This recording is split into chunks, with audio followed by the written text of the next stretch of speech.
Hi guys, and welcome back to the second episode of Quality Shot Boxing for this evening.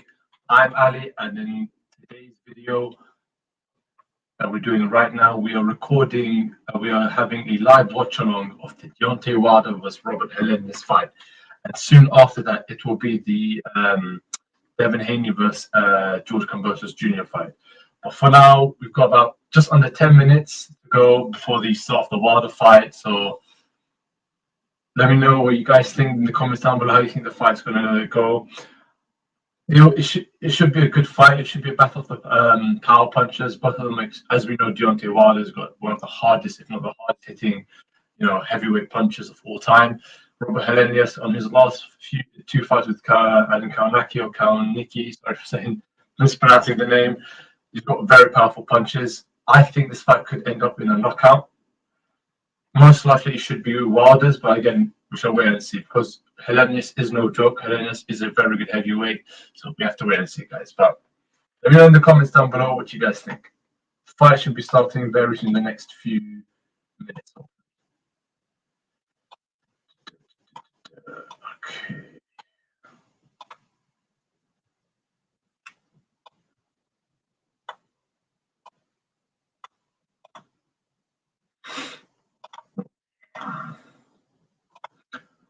I don't know about you lot, but here in the UK, it's about 1:53 a.m. I've been up since almost 24 hours now. An football event earlier on in the morning, so bit of a difficult one for me, but it's boxing. I can't help it, man. It's a sport I love, a sport we all love. So yeah, a few more minutes. This is about my fifth cup of coffee today, strong espresso. And an Arabic one. I'm originally from Yemen, so us Arabs, we like to have ours like special coffee. But this is just a standard Nescafe one, full of caffeine. Bismillah, here it goes.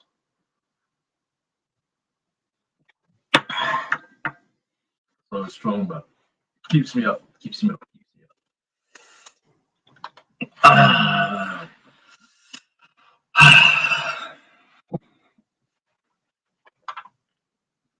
Waiting for the fight to start. Should hopefully come soon. Hopefully should start soon.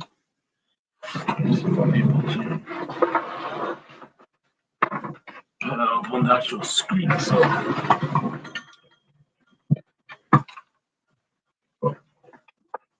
one in the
few more minutes, guys. Few more minutes.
The Deontay Wilder Robert Helenius fight should be getting started in the next few minutes.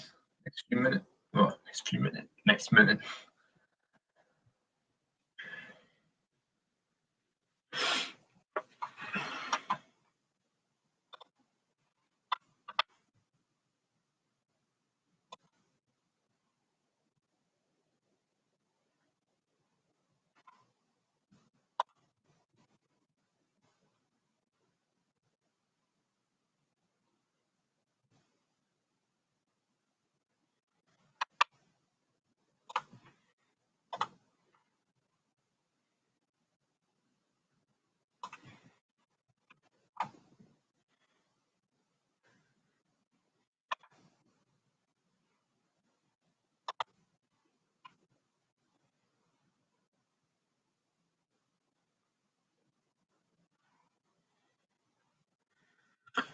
So at the moment, just one of the undercard fights, Ponce versus Maloney Jr., round 9 of 10.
So for those of you who are just tuning in, welcome back to the second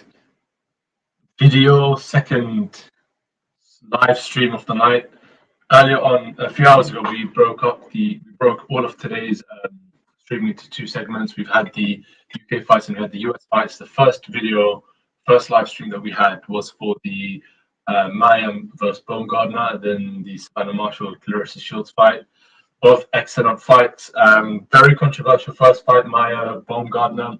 Second fight, Shields Marshall, very close fight, but my opinion, rightfully so, decision was given towards Clarissa Shields. Now we're currently live streaming. Well, I say live streaming. Live watch along. I'm streaming the fight for Wilder Helenius. So yeah, it's currently the undercard now. I believe it is Neki Jr. versus what's the gentleman's name? Limberth Ponce. Ponce. But yeah, how do you guys think this fight will go? Let me know in the comments down below. Anything I say. If you agree with it, let me know if you think it's right, if it's wrong. It'd be good to hear from everyone.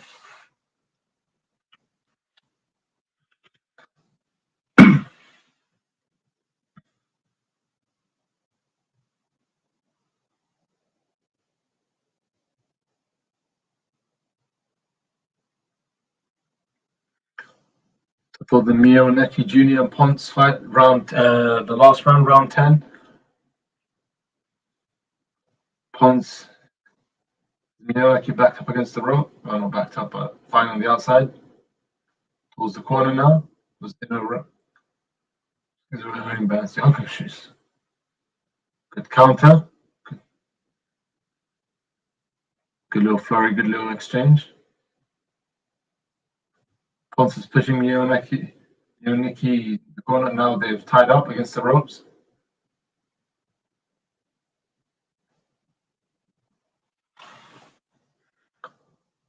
I think this fight's going to end in a knockout fight. The Wilder Helenius.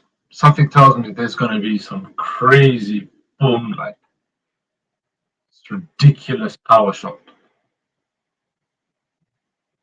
This is going to be a very good fight. As in, it'll be interesting to see how Wilder, comes across, how he'll fare this fight. Because I mean, if he loses against Helenius, this massively, weakens his so-called boxing stock value, and it's not something that I think he's looking forward to. I mean, he said, I think, in the build-up to this fight that he's only got a couple more years, maybe 3 years before he calls it a day. He said it could be 6 fights, could be 9 fights, who knows? I mean, Wilder is a very iconic boxer. I mean, he's got his own style in that. I mean, with the utmost of respect to him, he's not a technical boxer at all. He just has that knockout power that can carry him and make him good for most fights. I mean, he can get dominated for so long, but then all it takes is just one fight, especially in his case. I mean, I'm not sure if you guys watched this fight or if you guys will agree with the statement, but when he fought Artur Spilka, a Polish lad, a couple of years back, my opinion, Spilka was actually dominating him, was winning on cards. But I think in the 7th round, Wilder just gave him that one powerful hook, or was it over right hand or so, and he just dropped him, and he was knocked out cold. And unfortunately, that's how it can go within boxing, especially with the heavyweight division, and especially with a fighter like of Deontay Wilder's caliber. He's got his power, and his power is what carries him. His power is what got him to where he is now. But as we saw against the Tyson Fury fights, power can only take you so far. His technique didn't save him, and he was completely outclassed, outboxed, and outmaneuvered in all 3 fights. Not just the last 2, but in all 3 fights. I think Tyson Fury was robbed in the first fight. It was unfair of him, unfair of the judges to give him the decision to call it a draw. But it is what it is, and that's just the sport we live in. And so the Maloney Ponce fight just ended. Nice little exchange from them towards the end.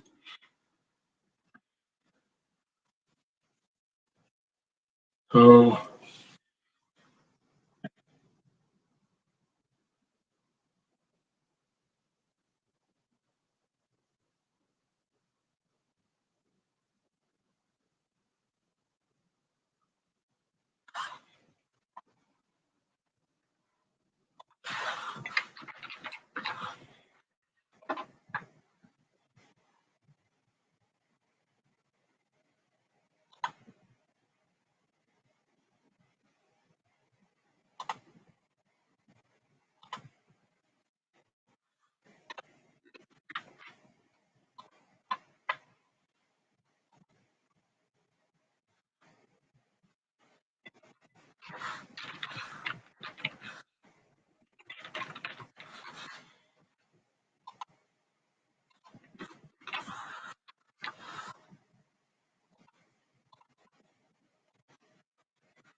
for the judges' scorecards.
Peter Miyonaki Jr. won the fight by unanimous decision to the judges.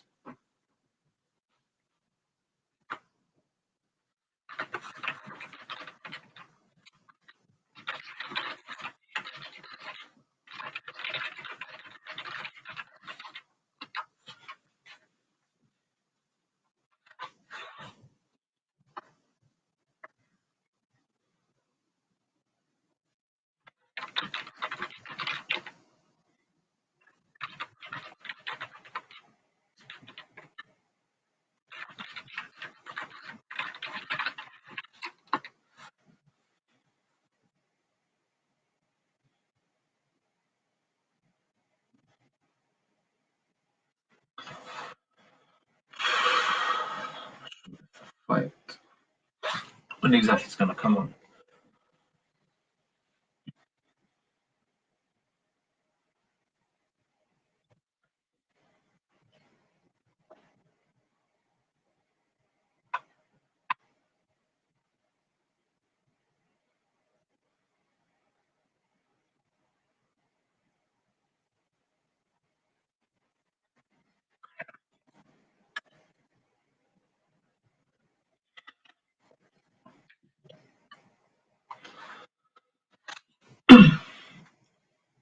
I would love to eventually go to like New York or Las Vegas just to watch these huge boxing fights, man. Absolutely crazy. So crazy. I've been to the York Hall in London because I live in London. I'm from London. The York Hall a few times, considered the home of British boxing. So, the pictures now of Deontay Wilder and Helenius. Helenius looks like he's just woken up. Wilder looks pissed.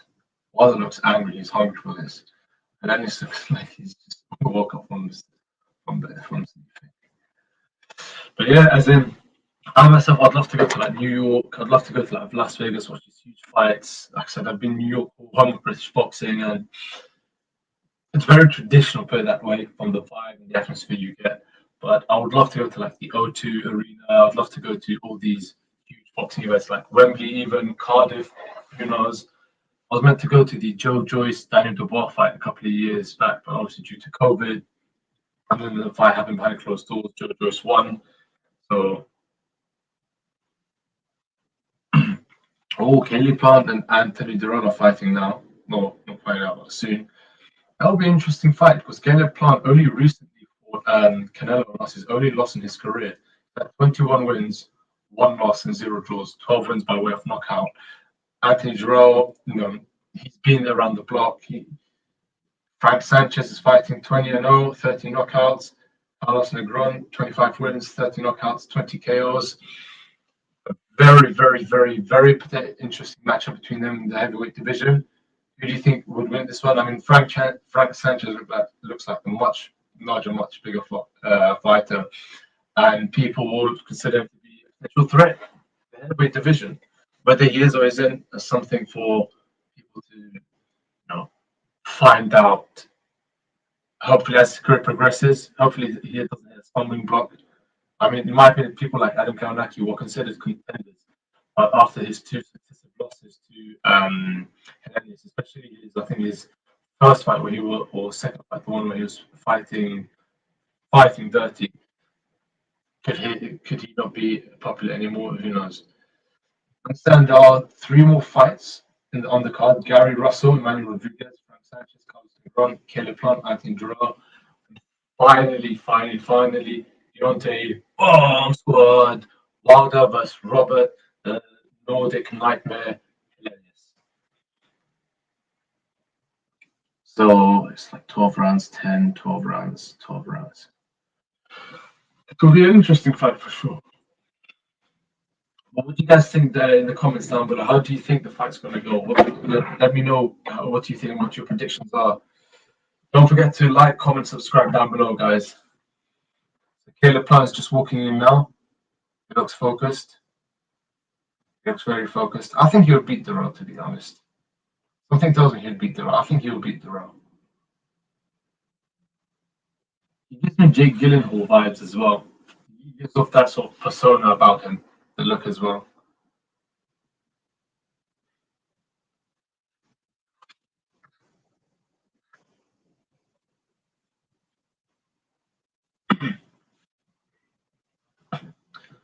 Durrell walking as well.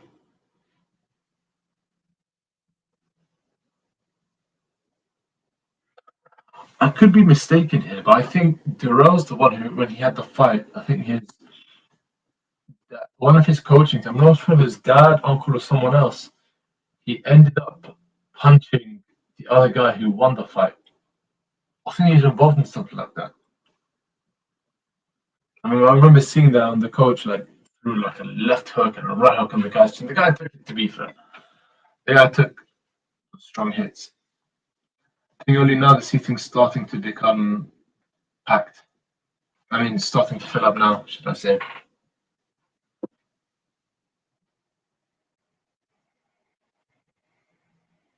Helenius is in the building. Helenius is in the building, my man. Helenius is in the building. Absolutely huge. Doesn't even look like a boxer. He looks more so like them security guards. You know, them bodyguards for like them rappers or actors. Scary, all these people outside them nightclubs.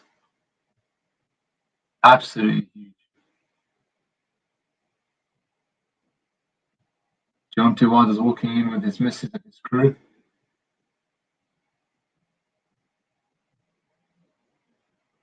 Red suit. I like his style, to be fair. I like that man's style. He got a nice red bow tie, red sort of like dinner jacket with black curls. Although it's funny to see how he's still going with a unique, flashy sort of look. I mean, remember his suit, his 45-pound suit that he wore in his second or third fight with Fury, and the excuses he came up with. Absolutely ridiculous. Embarrassing, in all honesty. I mean, I know what you guys think as well with the whole Deontay Wilder, how you guys see, because I really used to like him, a couple of years back. I mean, I'd like to think I started following him before he suddenly blew up, amidst the whole Joshua and way before Tyson Fury. And I always knew he was destined to become a world heavyweight champion. I mean, I remember when he fought Devin, for the first time, and he won the title off him to become the WBC heavyweight champion of the world. I remember that was the first fighting that he won on points. First ever fight, because everything was a knockout. He had 20 something odd fights, maybe 30 odd fights, maybe. And people saying, he fought tomorrow cans, he fought bums. It's a disrespectful term for any of your opponents, because it takes different man or woman to get into the ring. Having said that, he was so accustomed to knocking people out that, all of a sudden he struggled so much to knock out Steven in that fight. I've never, ever seen someone be able to take those hits from Wilder and still keep standing. And obviously, after he beat Steven, we all knew what happened afterwards. And when he fought him later on, a few years down the line, um, Steven was just changed at a different fighter. It was so easy to knock out. It's almost as if he just could not care less about being there. He got hit so easy, and just dropped.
I think we're waiting on Gary Antonio Russell versus Emmanuel Rodriguez.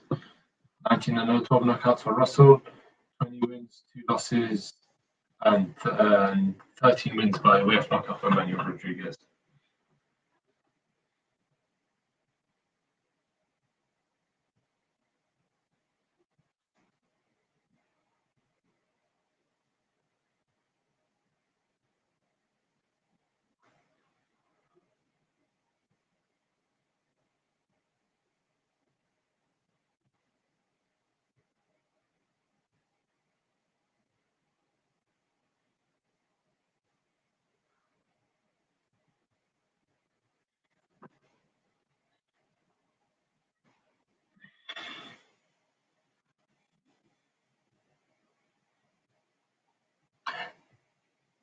Interesting to note that last year in August, Rodriguez fought Gary Russell previously. It was deemed no contest, no decision.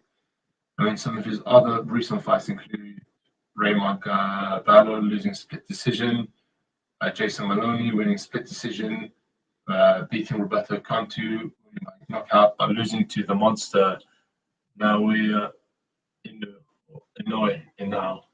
Sorry for mispronouncing his name. At the moment, Gary Antonio Russell, also in the ring by Gary Russell Jr., his brother, about to Gary Antonio Russell. Yeah. For a second, I thought it was Gary Russell Jr. I was thinking, is that not him? But no, it is not. Back to Emmanuel Rodriguez.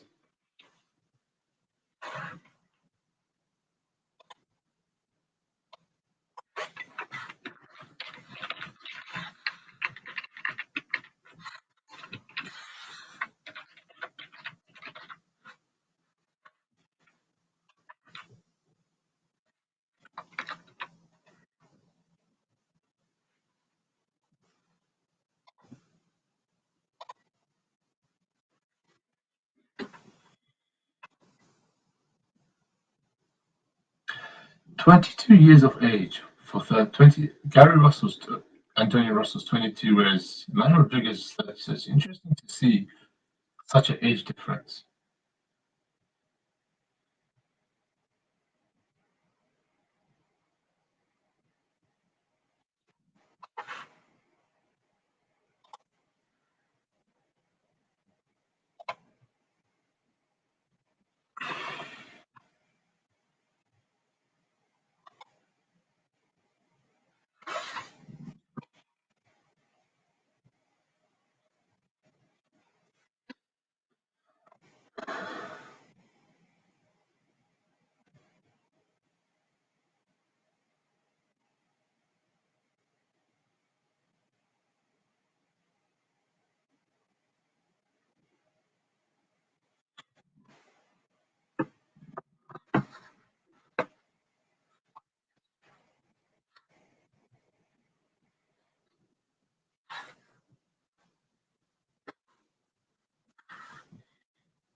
So the fight between Russell and Rodriguez is starting in a few minutes.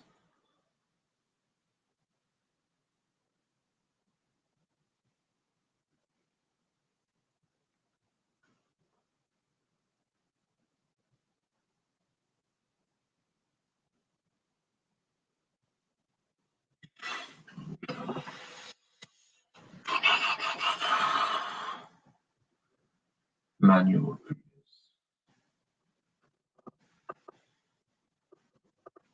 Nickname Manny. Former IBF bantamweight champion. Number 6 IBF bantamweight contender. You go from a champion, must have dropped quite a bit then.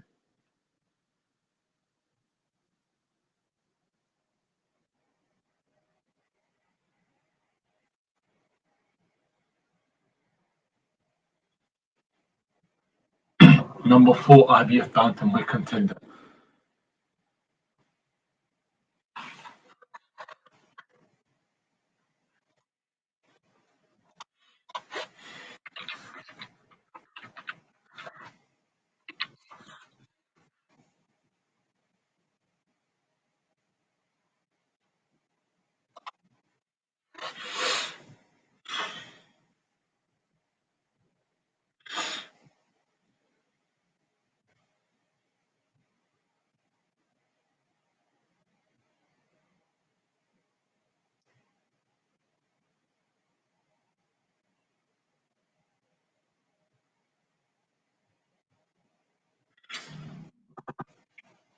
So Russell and Rodriguez are both in the center of the ring.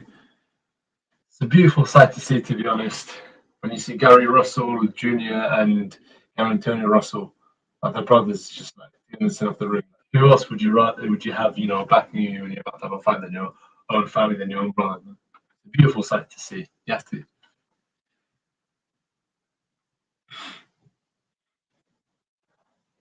Russell looks.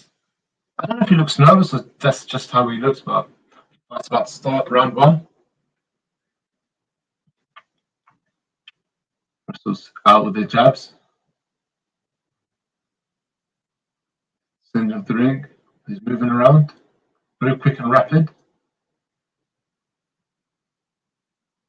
Jabs are very quick from him. Nice jab.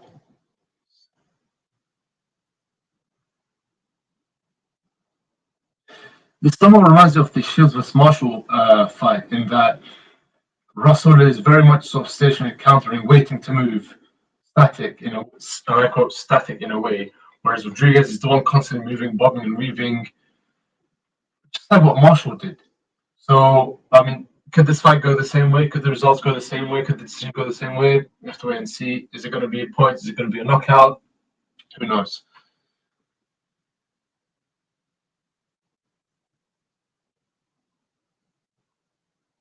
So just under 2 minutes left of round one. Two good slips by Rodriguez.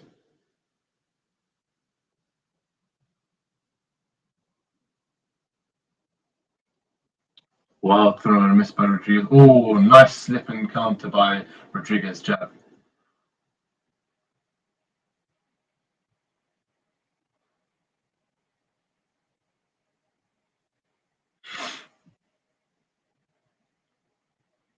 Nice left counter by Russell. I mean, Rodriguez is orthodox and Russell is southpaw, so it'll be interesting to see how this pans out. Who's going to fight the other fighter's game? Who's going to fall into the game?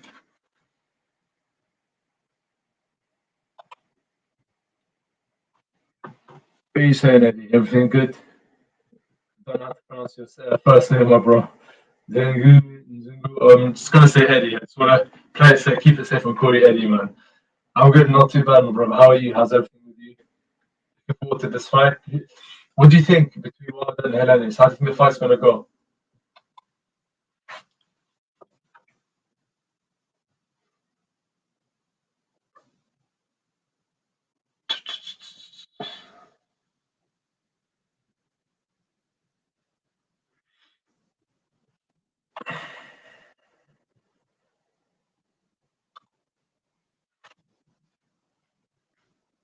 Oh, oh, nice right hook by Russell. Oh, nice left by Russell, and Bob and a duck. Good fight so far. Good fight so far. Good round so far. Interesting to see, but I will add that one to Russell. I give that one to Russell. I think Russell did enough to do so.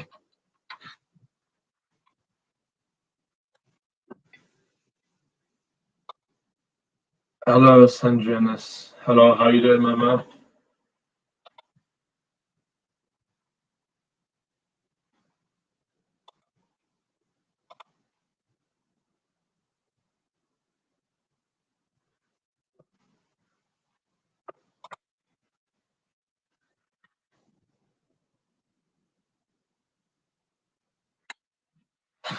Just now they were replaying highlights from that first round, and there were a few punches that Rodriguez threw that he completely missed. And I mean, Russell, I mean, that's only going to have Russell's cause. Okay, start round two in the center of the ring. Russell testing him out, testing the range, jab, jab and left cross again. Let's see, jab and right cross. Tried to go for the body shot but missed the jab. Oh, Rodriguez out with the right cross to the body. They are both rapid. Oh my goodness. They're tying up. Russell in with two shots. Didn't even hit the back of his head. What is the ref on about?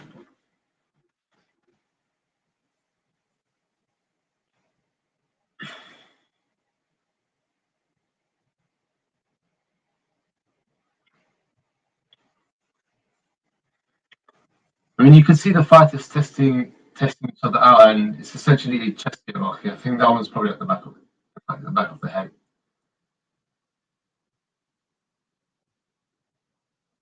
Nice counter by Rodriguez.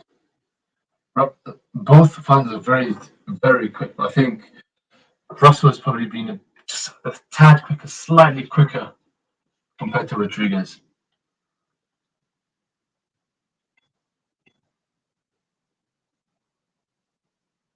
Oof.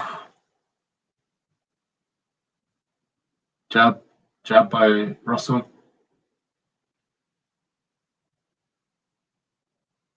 Jab by Russell.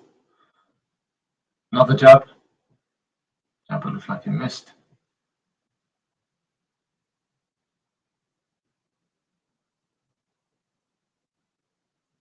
Jab, attempted right cross by Rodriguez that missed as Russell slipped it. Right cross to the body by Rodriguez.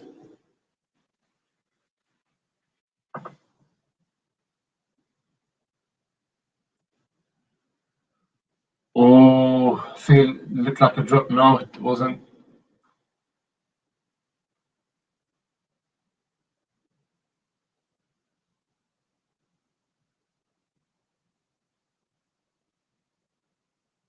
Nice jab, popping the jab, Russell.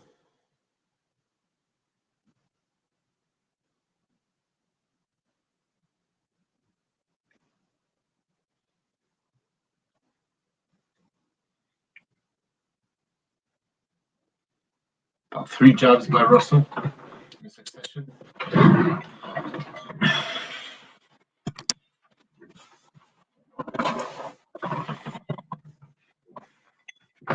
Cozy up.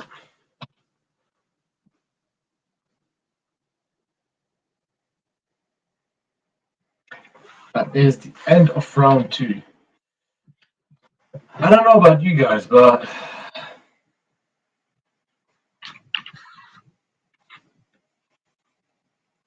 I don't know. Bit of a tough one, to be honest. To swing round, but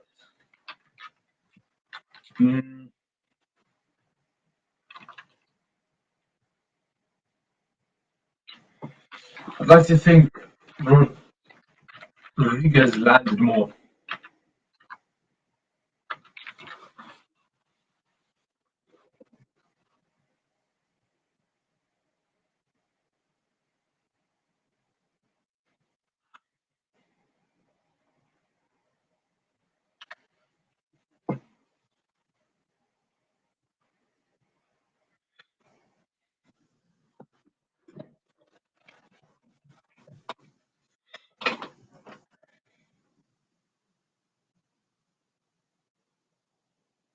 Job by Russell.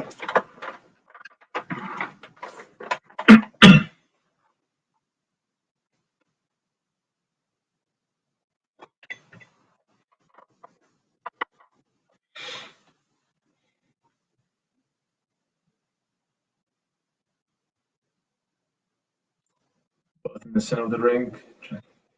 Oh, bit tied up.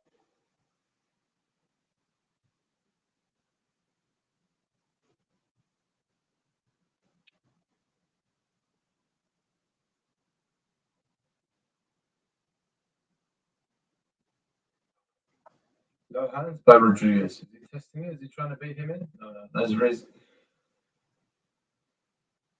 He's inviting. Russell's coming on. Maybe he's inviting him on.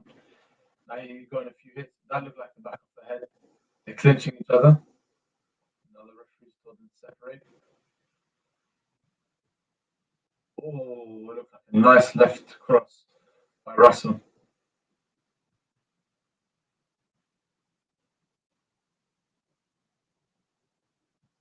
Nice left hook by Rodriguez.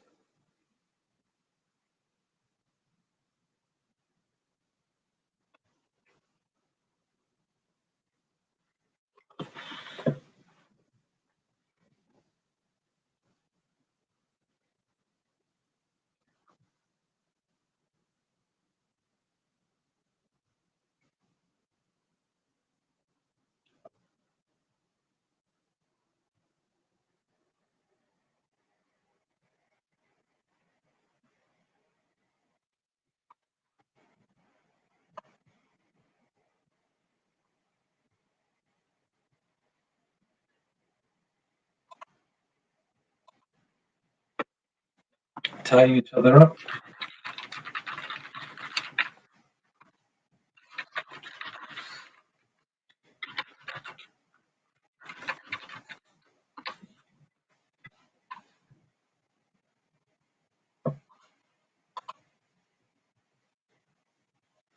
Oh, nice counter, but now they're tying each other up again. I seem to know the exact time that they're going to be walking out in the UK. Is it UK time?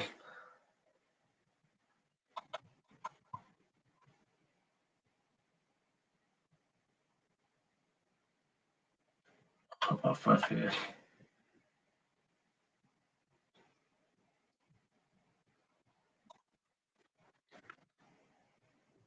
So that is the end of round number 3.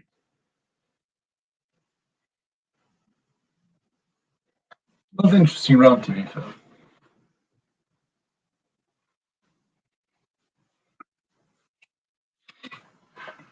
How do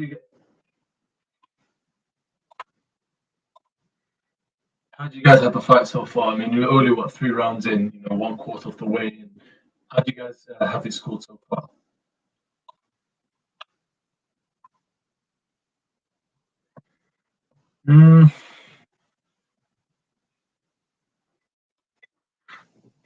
I'd like to think this one will be Russell.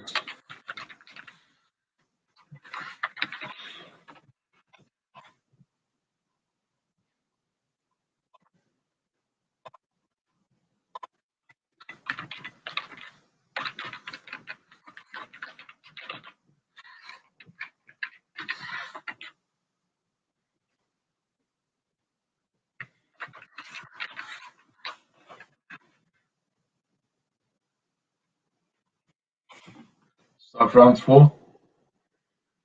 Oh, he's getting a good couple of hits in Russell when they're tying up.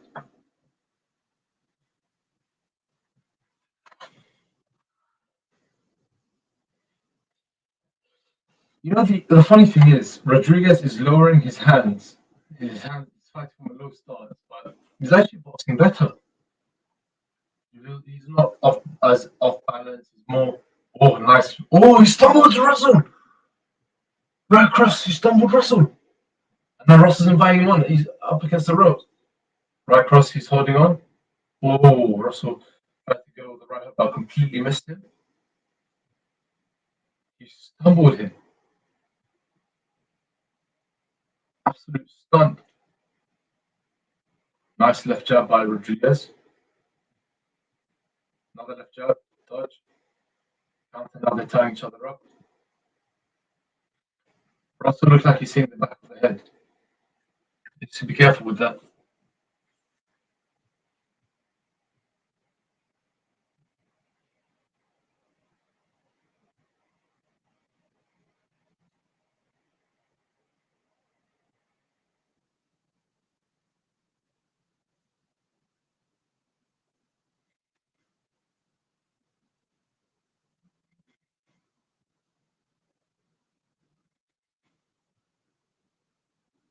Oh, he stumbled again. Rodriguez is going in for the cut. I think this is going to end in a knockout soon enough. I thought Russell would be quick enough to beat him, but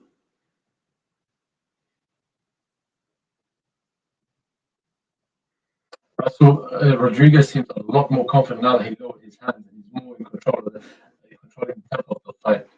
I don't know about you guys, but that's how I see it.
Russell was going for it. Russell was going for this one. Russell was hungry for this one.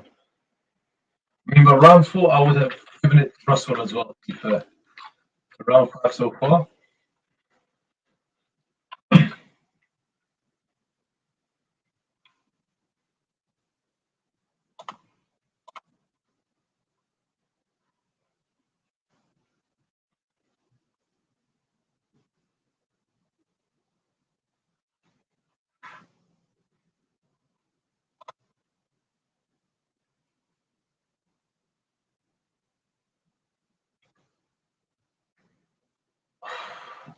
Russell landing a nice left cross. Now they're tied up and still getting a few shots in, still getting a few good hits in.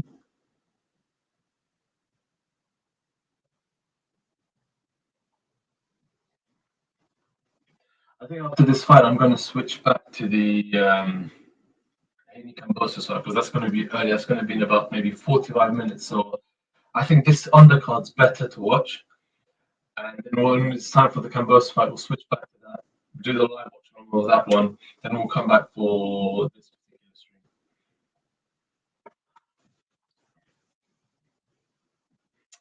Rodriguez had a chance to knock out. Nice powerful left hook by a nice right hook, a nice right hook and left hook by right uppercut and left hook by Russell. I think Rodriguez about round 3 or so where he started to drop his hand and he rocked Russell. I think that was his chance to take advantage of it. But he hasn't. Could that be a chance, an opportunity missed? Who knows? We have to wait and see. I guess. Nice left jab by Rodriguez.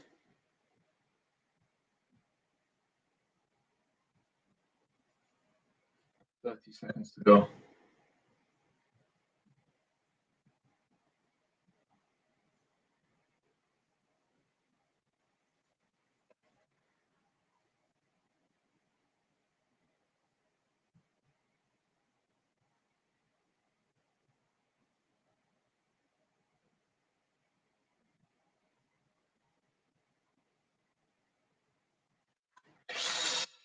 Rodriguez backing Russell up against the ropes. Just again with a cheeky left hook, but just missed. So that was the end of round 5. I think that's a very interesting round. I mean, there were spells in round 5 where I would say Russell dominated, but there were times where Rodriguez dominated. It wasn't like half this, half that. It was very much here and there. I don't know. And they're showing Deontay Wilder now with Malik Scott. Malik Scott is obviously one of his former adversaries, one of his former opponents. Interesting to see that he's now taking up the coaching role and the whole saga that he's no longer with, I think, Mark Breland and Jay and his other coaches. I've spoken to Malik Scott previously by Facebook on his lives, and he seems like a very down to earth guy. So in that respect, he's in good hands. He's got a humble, down to earth person. The problem is with Wilder. I think that Wilder has yes men around him. His whole coaching team, apart from Brendan, were very much yes men. That's why I think he got arrogant and cocky and carried away with his conduct. Right? Sometimes you need someone who would put you in your place and say, "No, this is right. No, this is wrong." Guys, thank you so much for tuning in so far. Please don't forget to like, comment, subscribe down below. If you guys tell me your predictions, how you think this fight's going to go. You think Russell's going to win? You think Rodriguez is going to win? What about the other undercards? What about Wilder and Helenius? Let me know what you guys think. Okay, round 6, round 5. Pull that swing on that way. So far, 5 rounds in. I have Russell, then a swing for Rodriguez, then Russell, then another swing. But this one, the swing is very much, I can't decide if it's this or this. So far, definitively, I would say I have 3-1 in favor of Russell. Nice few more good combinations by Russell. Right. Jab, my God.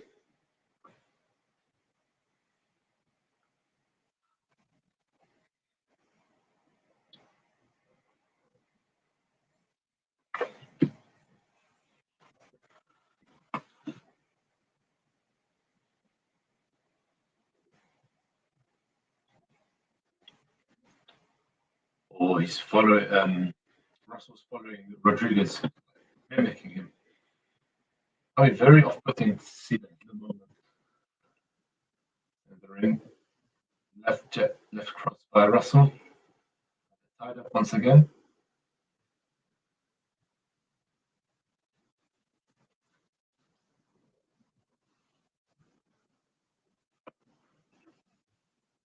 The jab and right cross by Rodriguez.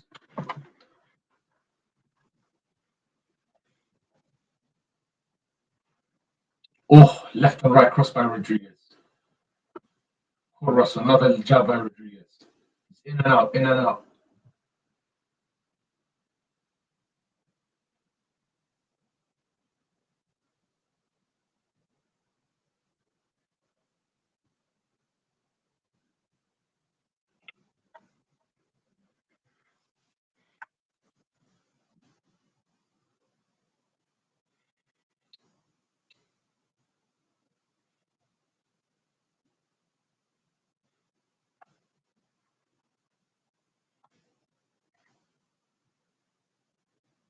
I think Gary Russell is like the way he's fighting him when they're tied up. He's being very aggressive with it, and you need to do these instances. When you get frustrated and someone's tying you up, sometimes you need to throw a couple of hits and let them know, okay, you're going to tie me up, you're going to get this, and you won't be able to defend it. So I think it's a smart move by him, and obviously he has to. Every boxer has to do it, but the venom in which he's throwing those punches when they're tied up is enough, in my opinion, to warrant Rodriguez to think, okay, maybe should I hold for this, should I not?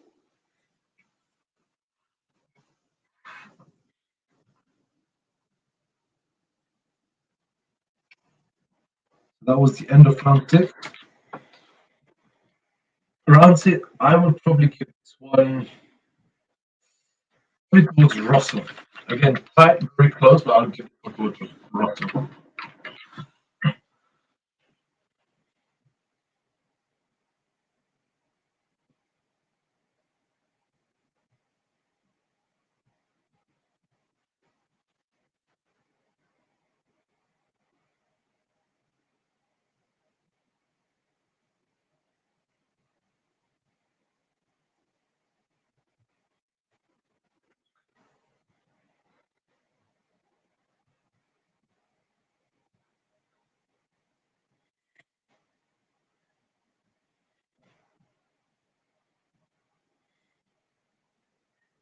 Rodriguez so far in and out, a few punches, hitting him and moving out just in time.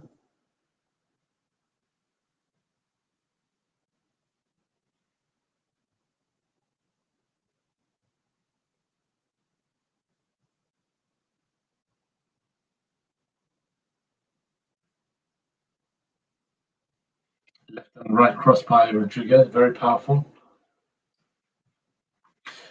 Russell's starting to move into the attack. He's starting to become far more aggressive, and I mean, careful on the back of the head. He needs to be careful with going too aggressively, because now I think Rodriguez is starting to pick him up bit by bit. It's time to wait for him to play his game.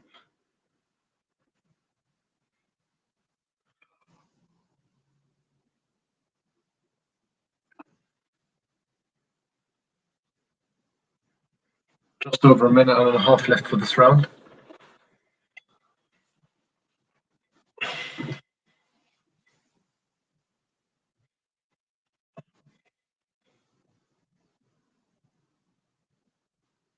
This is definitely a nice slip. Lean back and right and left hook by Rodriguez.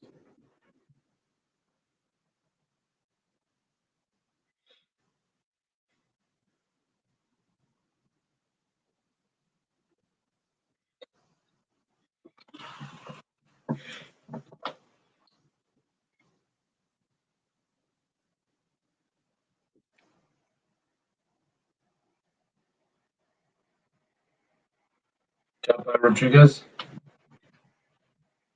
He's making Russell miss. He's making him throw and making him miss. He's actually Russell this round is playing Rodriguez's game. Rodriguez making Russell look silly. So many. Oh, beautiful, beautiful, beautiful, absolutely beautiful boxing. Jab, lean back, jab cross, lean back, duck under, hold. Very smart, beautiful, very technical boxing. Nice. This is the round without a doubt. Round 7 is Rodriguez's round. I'm not even going to wait for this round to finish.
Abdullah.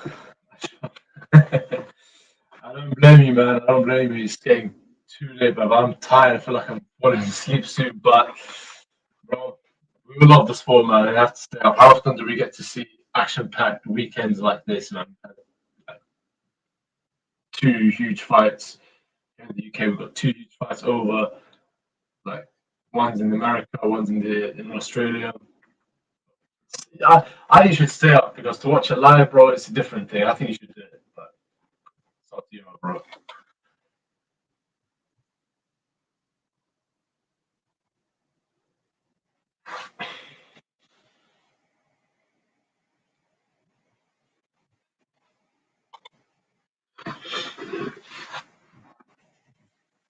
2 minutes, 10 seconds left for round 8.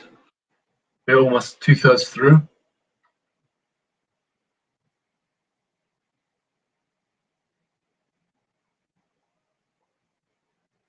Tying shoulder up against the ropes.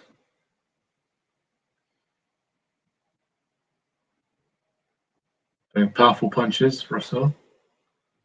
Russell, to be fair, his eye and his left eye side is starting to swell up. Interesting to note that you don't see as visible a mark on Rodriguez's face as Russell's.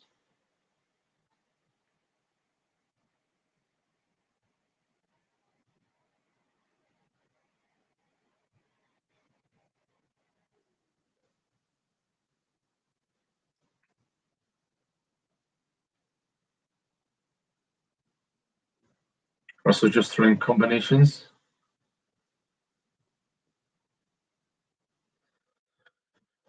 Interesting so far, but so I may edge this one to Rodriguez. I'm planning to give it to Rodriguez. I think Rodriguez has fought very well so far.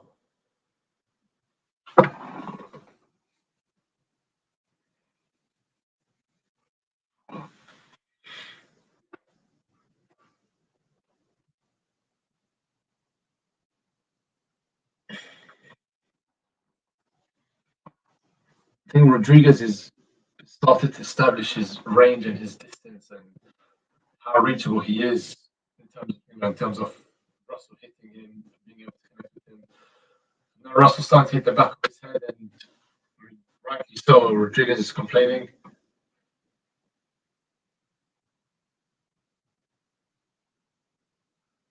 Oh, hold on. I think the fight's been paused for a second.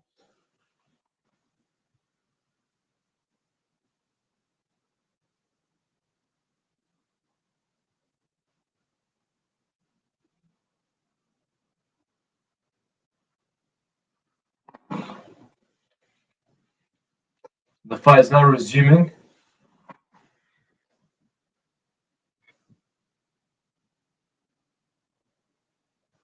Oh! Oh my god! Oh my god! Oh my god! Russell's knocked out. Russell's knocked out. Russell's knocked out. Oh my god! No! No! No! No! No! No! No!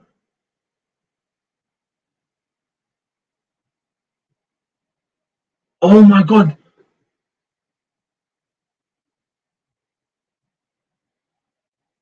Oh my word. Rodriguez just hit him with the right. He normally dropped him, made him kind of flip back on the floor. Oh my Lord. Oh my word.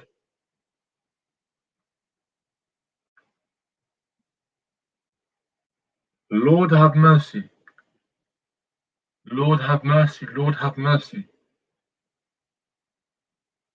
Has the fight been stopped? Oh, the fight's been stopped. No, it's not. End of the round. Saved by the bell.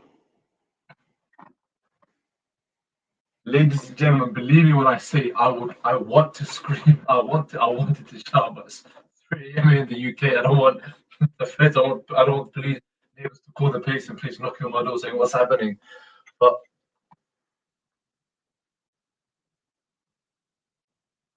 I've never ever seen someone get knocked down like that. Never ever seen anyone get knocked down like that at all. Say now his brother's telling him what to do, how to counter it.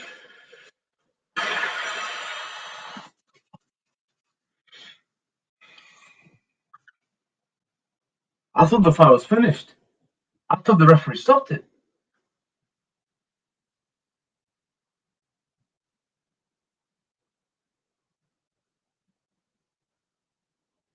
Let's see the counter. Let's see the counter. Oh, very nice, quick. Rodriguez waiting. Slip right cross. Boom. Made him flip around. And even when after he flipped back and he tried to get up, he stumbled and he dropped again.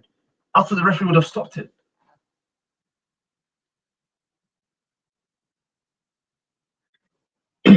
Round 9, entering the championship round. This one's definitely Rodriguez's one. Round 7, round 8 was Rodriguez. I think Rodriguez is going to go in for the kill. I think he's going to go in for the knockout. I think he's got the momentum with him. Past few rounds has been Rodriguez's rounds. You know what? In hindsight, I'm going to change round 6 to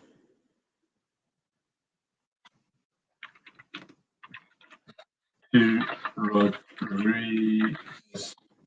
I said it was Russell, but no, in hindsight, no. No, when I think about it, no, round 6 was. Now Russell's going in.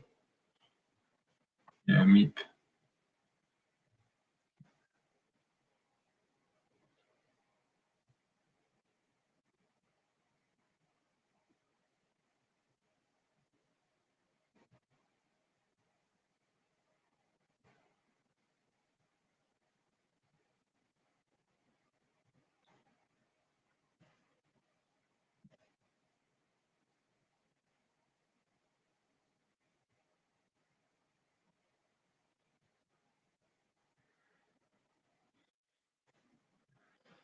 Rodriguez is so quick.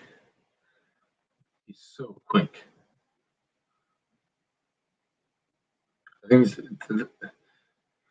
I don't think Russ was able to put up with this. To be honest, I don't think Russ was able to put up with it, man. Now Rodriguez maybe now towards the center of the ring.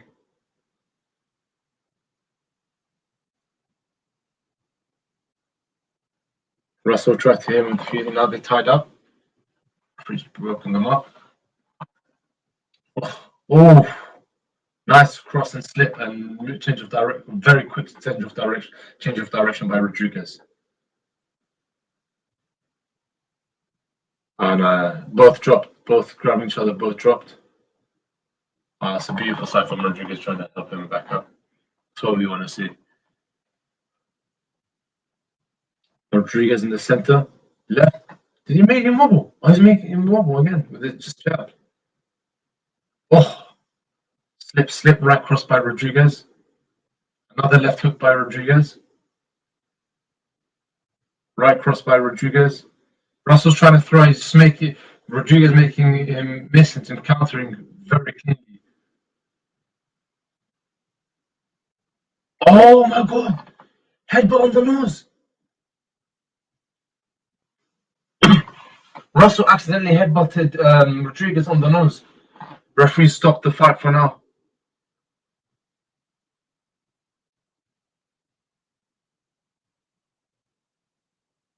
It wasn't intentional. This was purely accidental. This was a genuine accident. Now he's got a cut on his right, under his right right eye.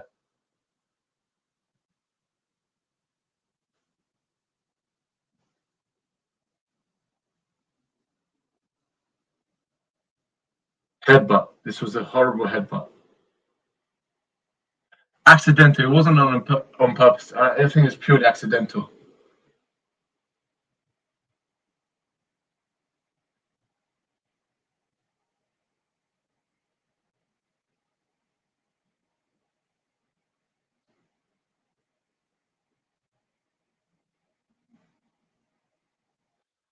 Is it? Fights resuming.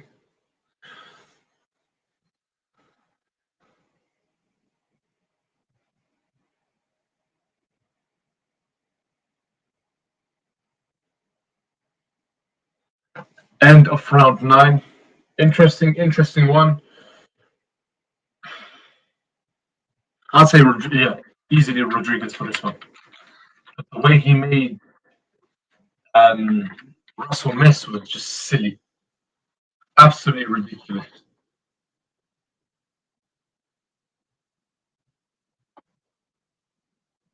Let me see the slowdown of the accidental headbutt. Playing the.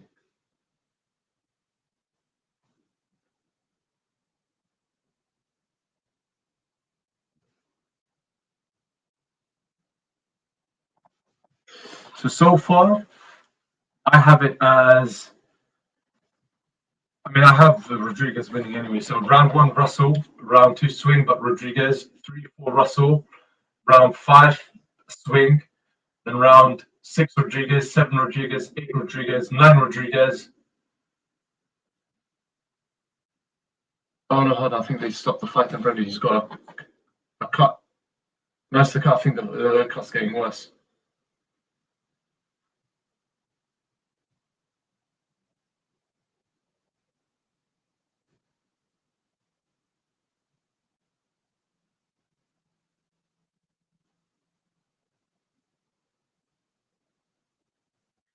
Could this fight be considered no contest?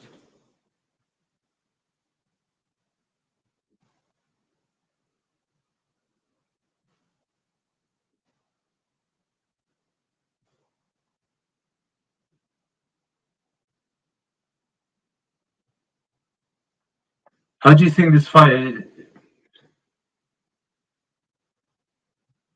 That's what the issue is.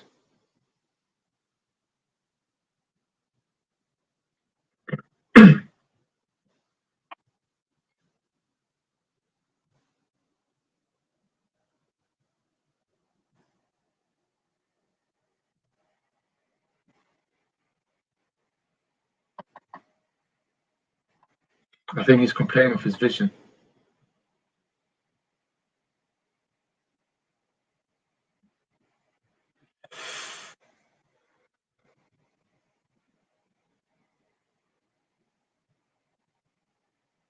Yeah, people will say that. Oh, why that one says Rodriguez coming up. People will say that the headbutt. Some people may say the headbutt was intentional. I don't think it was. I don't think it was like a purposely intentional. I think he was just punching as he was moving in towards it. The heads clashed. I don't think it was a genuine intentional headbutt at all, not in the slightest.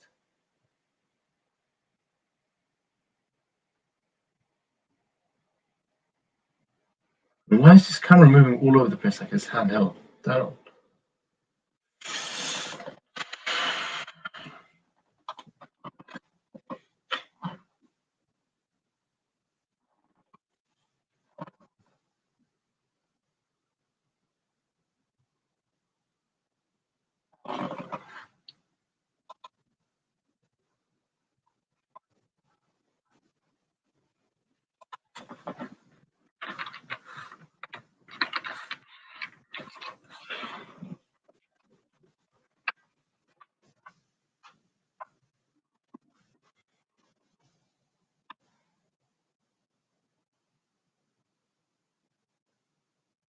I think this fight has been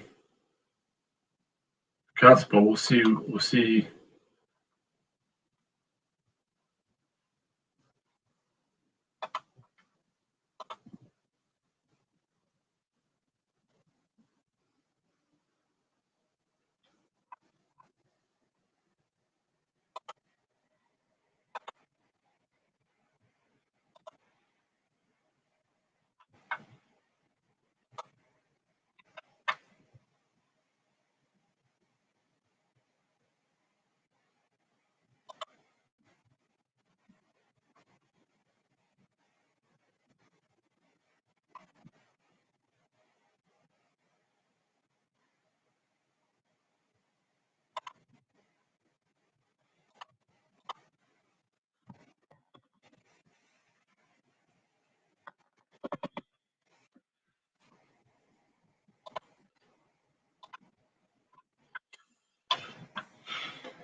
I think I'm just going to switch over for the. I'm going to switch over to the fight now for the Haney Kambosos fight. I think it's.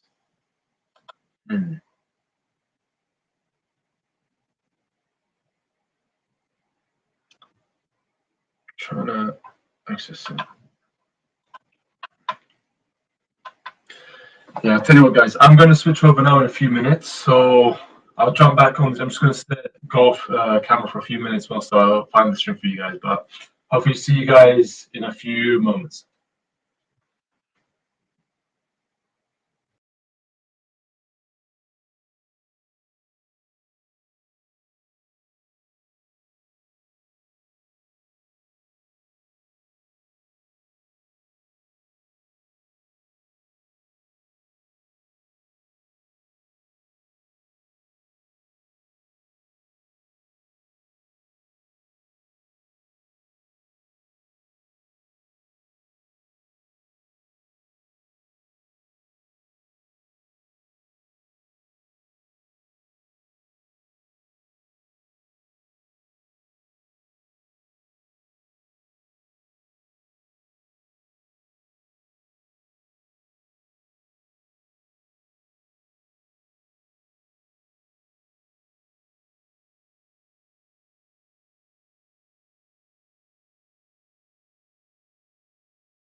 Hi guys, welcome back to the stream. Unfortunately, I'm unable to connect to the Haney Kambosos fight. For some reason, Sky Sports isn't allowing me to connect with it. I mean, I log in, but it tells me I'm unable to connect. Please try again later. I mean, it's weird because it worked earlier when I did the Maya Baumgartner and the Shields and Marshall fight. I'm really sorry, but something went wrong. Please try connecting again.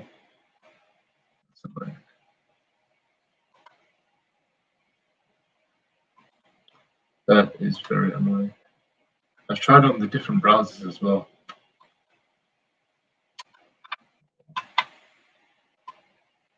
Hopefully this time it works.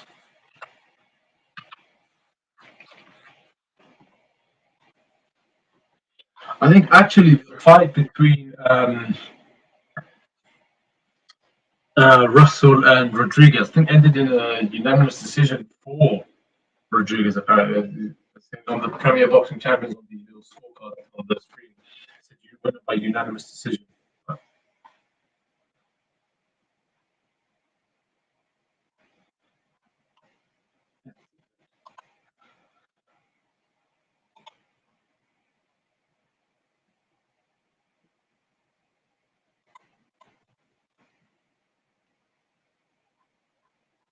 Okay. This is going to be really annoying. Really was looking forward to the Devin Haney George Kambosos fight. I'm really looking forward to it, but if it doesn't work, I'll be very annoyed. Oh, please work, please work, please work. Something went wrong. Please try it again. Yeah.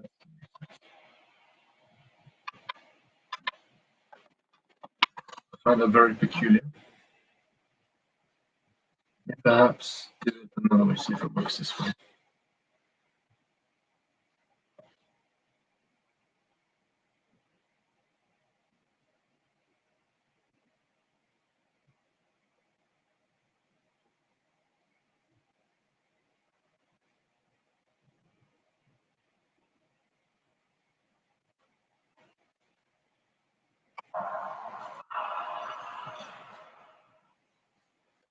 Oh no, I've been able to find a solution to it. At the moment, it's Maloney versus Keikana, round 3 of 12.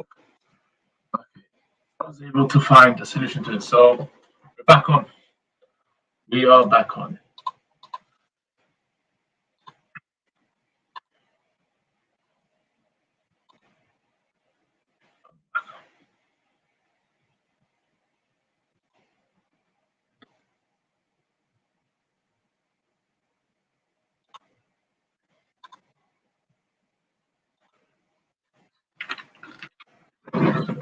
It's going to be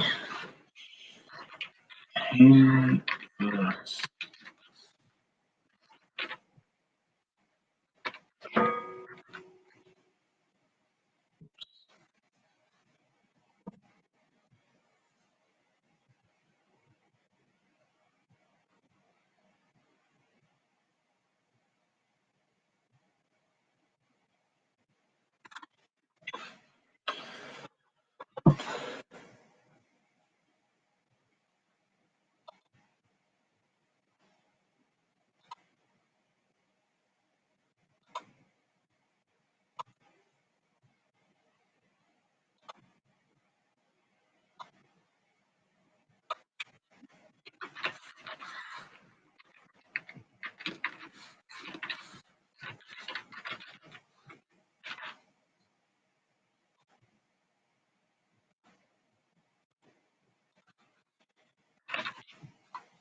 Yes.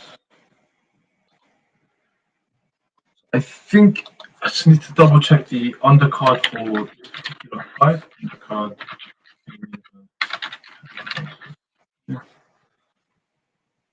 Full undercard matchups for the fight.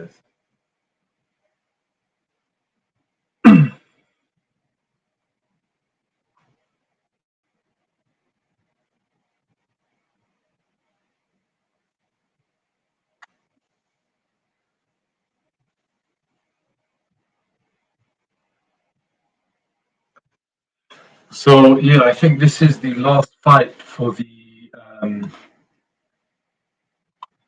Yeah, I think this is the last Maloney Keikana.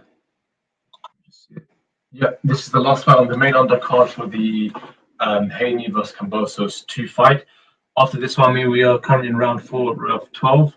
So very soon we'll be able to start the actual upcoming fight for the main event for this one in Australia.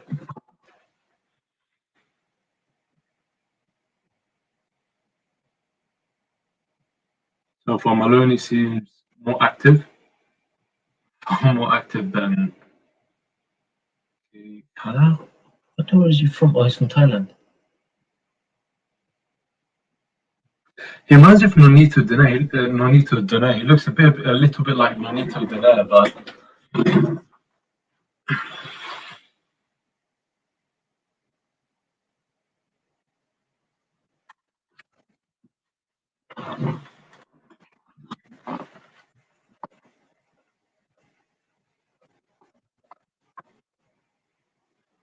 so just to let you guys know, the fight to Wilder Helenius is a WBC heavyweight title eliminator. But I think whoever wins this could potentially be mandatory for Fury's fight. W semi-final heavyweight eliminator title bout.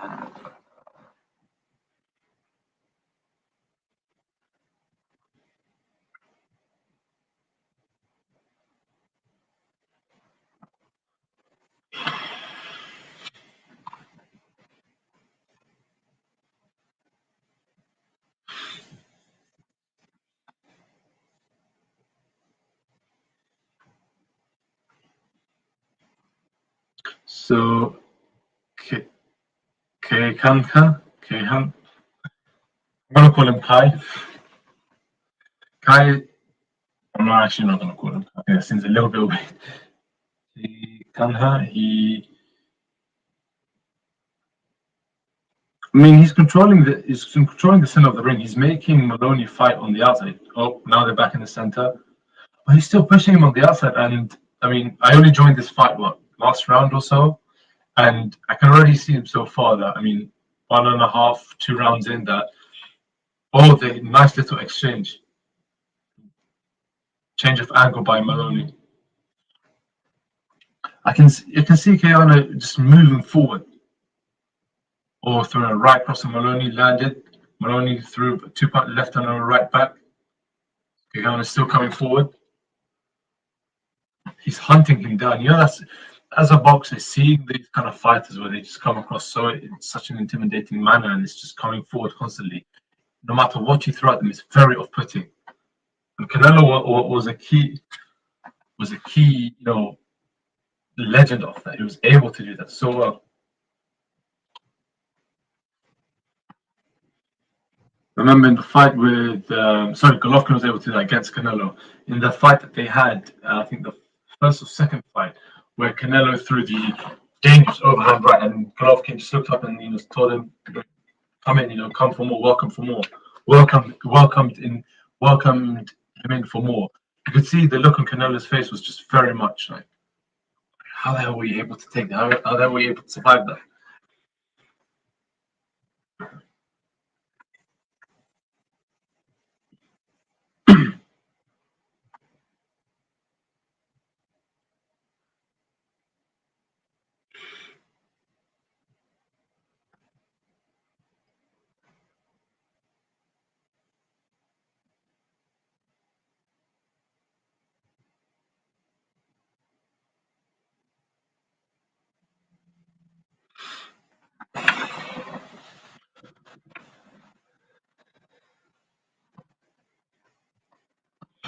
I think for the Wilder Helenius undercard, Frank Sanchez is about to fight Carlos Negron. I mean, quick facts about them. Sanchez is 30, Negron is 34, 4 years difference. Both extremely tall, 1 meter 93 to 1 meter 98. I'm tempted to commentate on that, provide my live commentary on that, but there's only one more fight left for the Haney. This is the last fight before Haney and Kambosos face off. I just want to make sure that there's no crossover, there's no confusion. So I'd want to commentate on this one for now.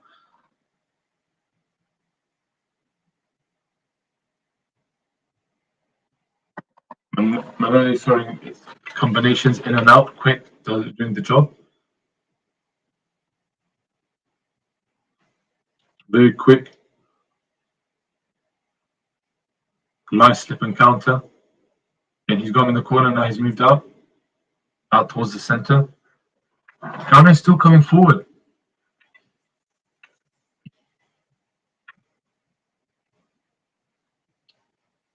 He reminds me of Joe Frazier, Keikana. And as weird as that sounds, because Joe Frazier always one of the fighting, he's always, raise his hands up, just brush his nose against the glove. And as soon as he, throw a punch, throw a hook, or tie himself up, throw an uppercut or throw a hook, and he'll be like, keep moving forward, bobbing and weaving. Maloney just tried to throw about 3 powerful shots. I think none of them hit. Keikana threw a jab and a right cross. Landed the right cross.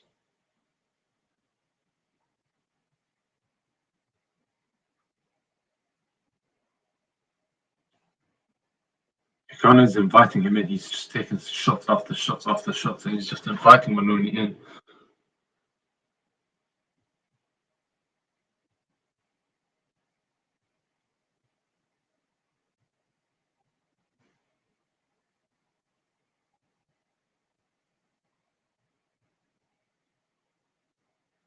Maloney throwing a few powerful rights on Keikana. Nice, powerful exchange between the two in the center of the ring. End of round 5. I believe this was.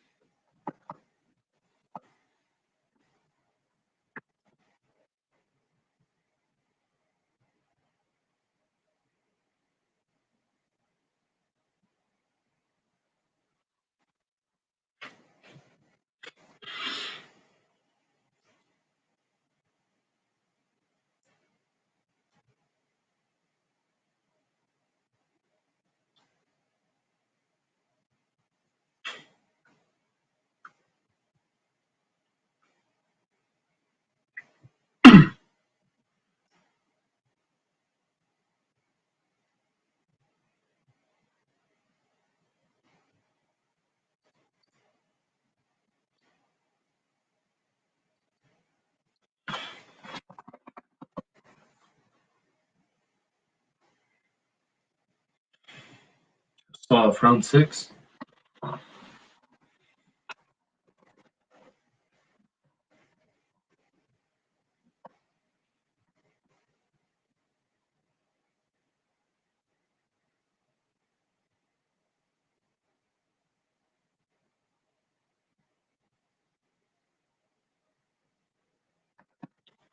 Keikana is. Then he can take the hits, he can throw the hits well, but he's just standing in the center of the ring, like waiting, inviting pressure on. I mean, if that works for him, so be it. But it's just weird to see someone just stand and take hits. I don't know, like I find it very weird.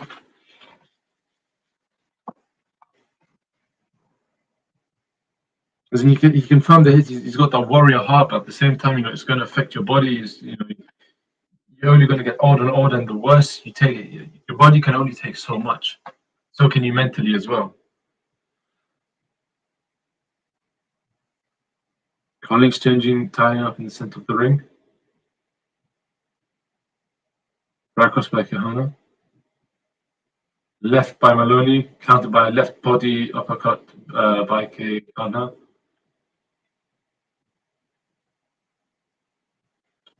Maloney is more active. He's more dancing around the ring. He's moving around the ring more so. And I mean, that's helping him create angles, get out of the way, get out of the way of any danger. Go in, throw a couple of shots, come back out, move around.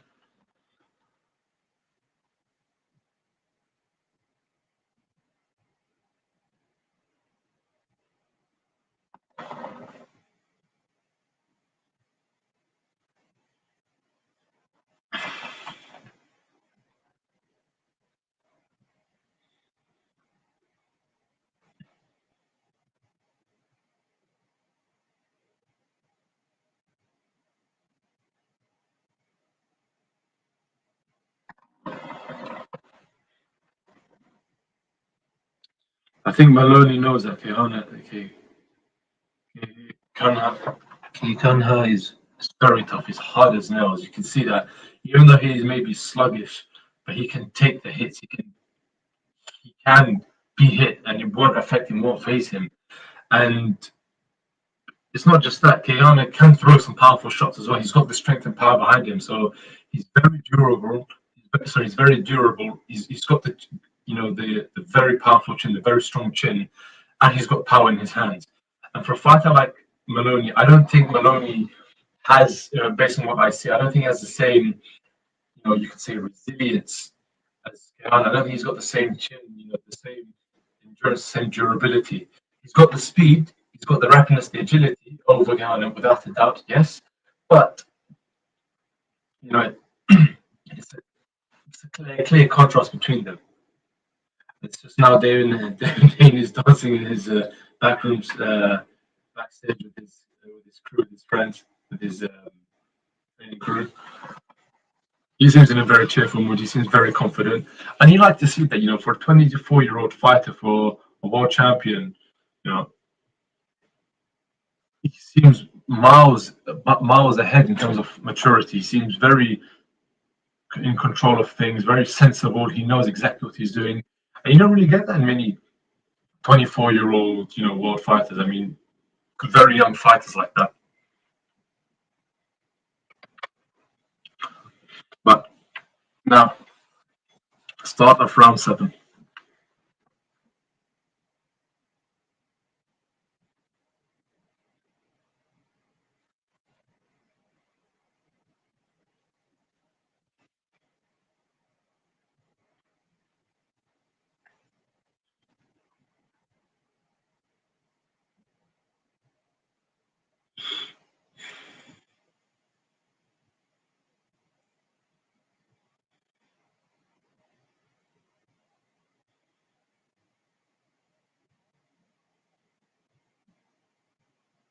Okay, Haney's throwing a few powerful shots. Left uppercuts, right, left hooks. I don't think Maloney wants to get to the scrap with him. I think he knows if they were to get to the scrap, Keanu would absolutely murder him. So Maloney's best strategy is to box him from the outside. Dance around, move around, pop the jab, right cross, few combinations, go in, out, go in, throw a couple of right hooks, uppercuts, and be out. Do not try to engage with him. We've seen this many times before, where boxers get too confident, carried away, and before you know it, they lose it. Amir Khan versus Canelo is a key example that comes to mind. Amir Khan was doing very well on scorecards, in my opinion, but then he got brave and decided to say, "Oh, let me engage with Canelo." Knockout.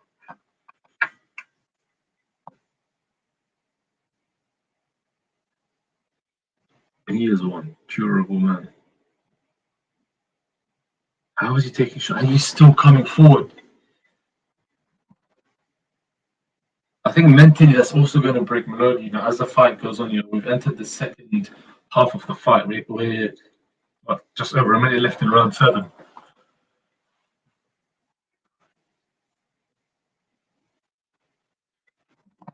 Left hook by Maloney. Left body shot by Maloney. Keikana responds back.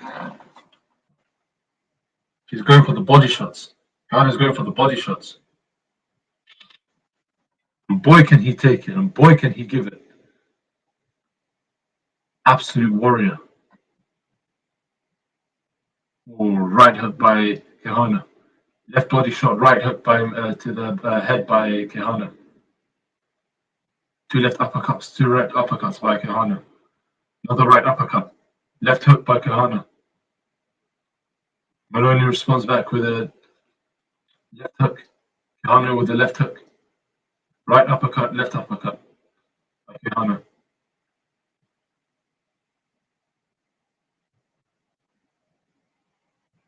My God. This round, I'll give it to Keikana, in my opinion. I'd give this one to Keikana for sure. This was a very fair, I think it's a fair assessment in terms of giving it to Keikana. I think he deserved this particular round. Maloney knows he does not want to engage with him. He knows outright he definitely does not want to engage with him. He's going to get absolutely destroyed.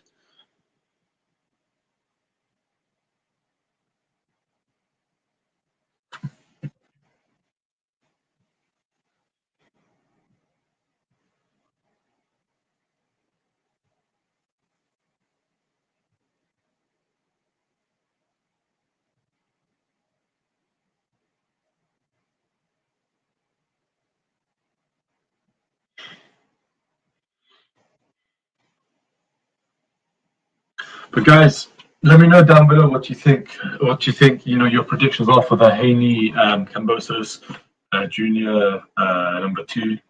Let me know how you think the fight's going to go. What do you guys think?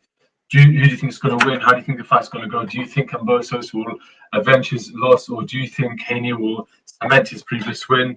Let me know in the comments down below. And guys, please don't forget to like and subscribe to start off round 8.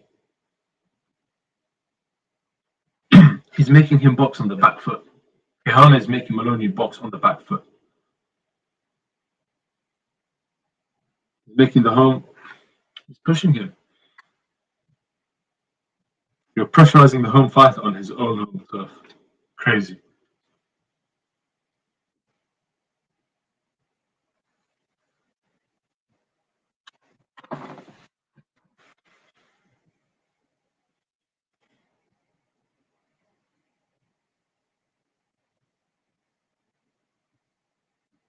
Keikana completing for a shot to the back of the head. Another shot to the back of the head. Double jab by Maloney. He's moving about. He's moving about. Good. I like his footwork. He's dancing around. It's very entertaining to see, boxers who fight like this, where they're just moving on the balls of their feet, constantly creating space. When you think they're good, they're moving too far back in a way where, they're setting themselves up to be trapped. They always find a way to get out of it. And that's the sweet science for you guys. That's how beautiful boxing can be.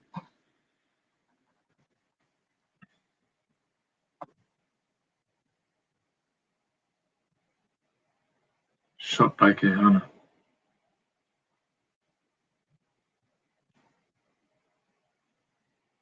Keikana gives me old school boxing vibes. I mean, I know I mentioned earlier how he reminds you of Joe Frazier, but it's just how he fights, his mannerisms, where old school boxer would be find like raise the gloves too much, and he would be like, "Stop up, go for it."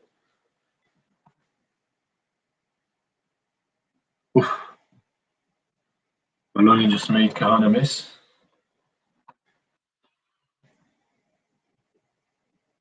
Uppercut, right and left by Maloney. Keikana is still coming forward.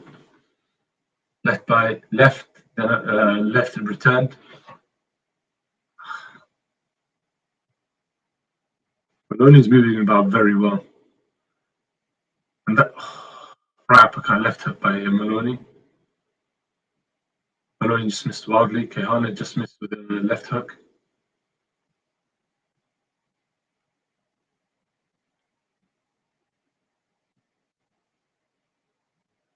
Left jab by Maloney, left right by Maloney. Jab by Keikana, right by Keikana. End of the round. Tough one to really give, but I'd say Maloney probably this one. Past round or two, Maloney. You're more active, moving around a lot more.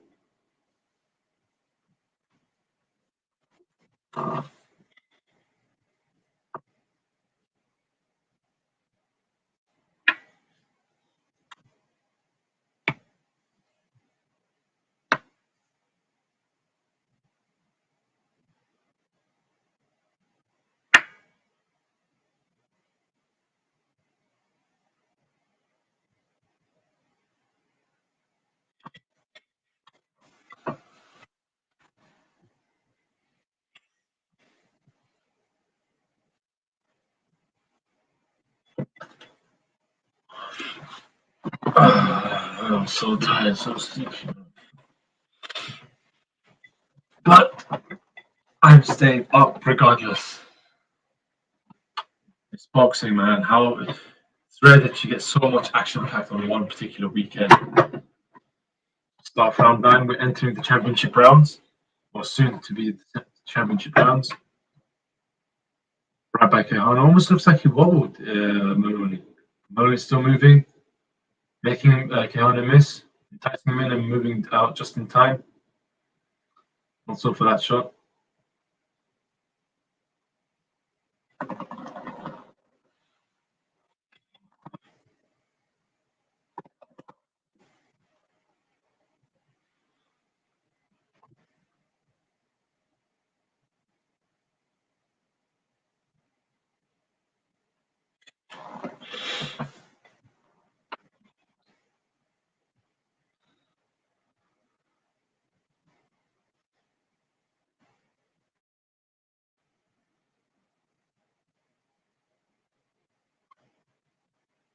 Keikana landed a few decent punches there. Few decent punches.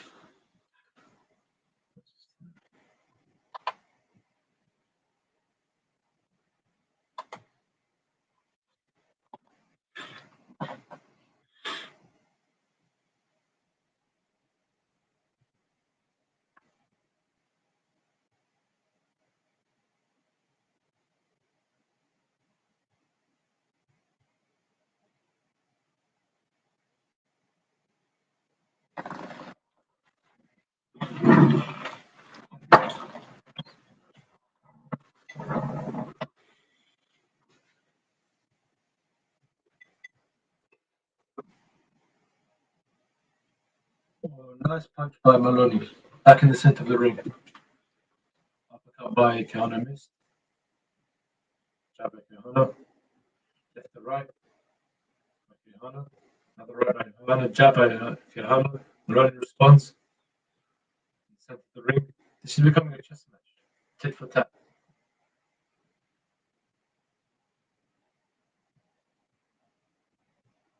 Oh, right by Keikana on Maloney's face.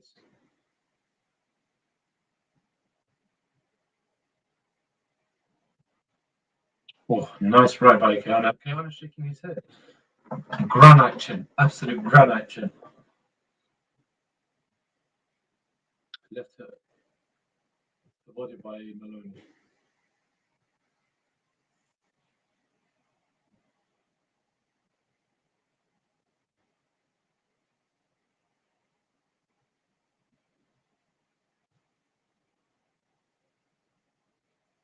So that was the end of round number 9. Tough one to give, but I may give this one to Keikana in all honesty.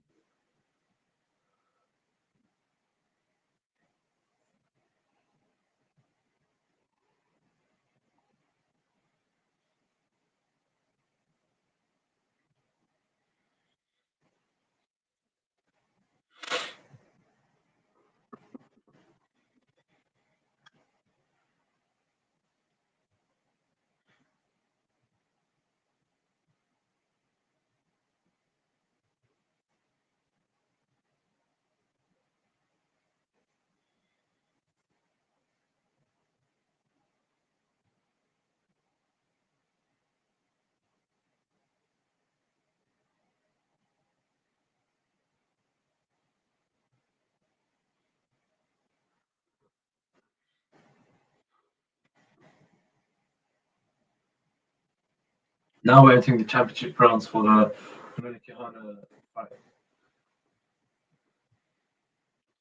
I mean, for the past, 6 rounds or so, Keikana's always been dominating through the center of the ring. He's been controlling the tempo in that respect.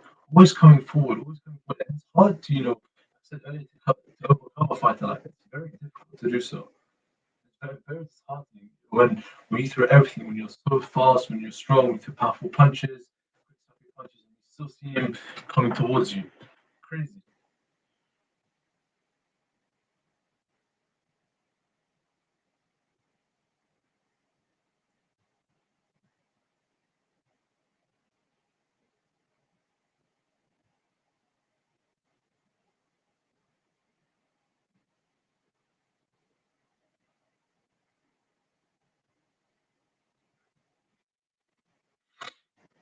Left hook back hand to the body, wildly missed.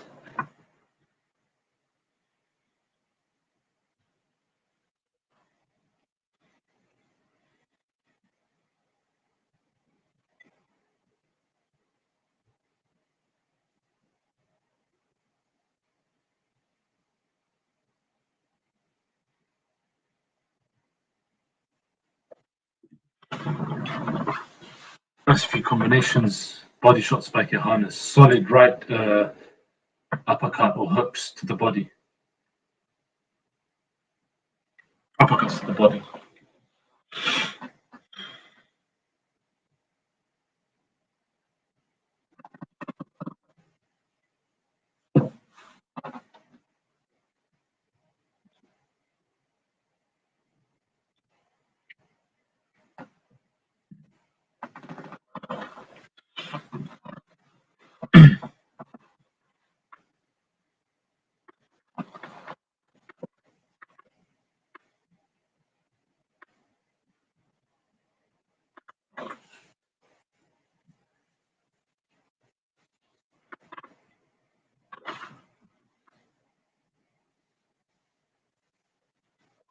Just under 30 seconds for this fight.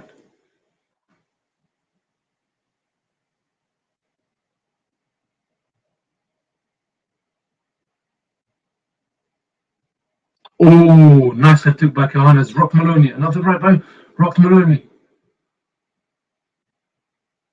Now Maloney's trying to stay away.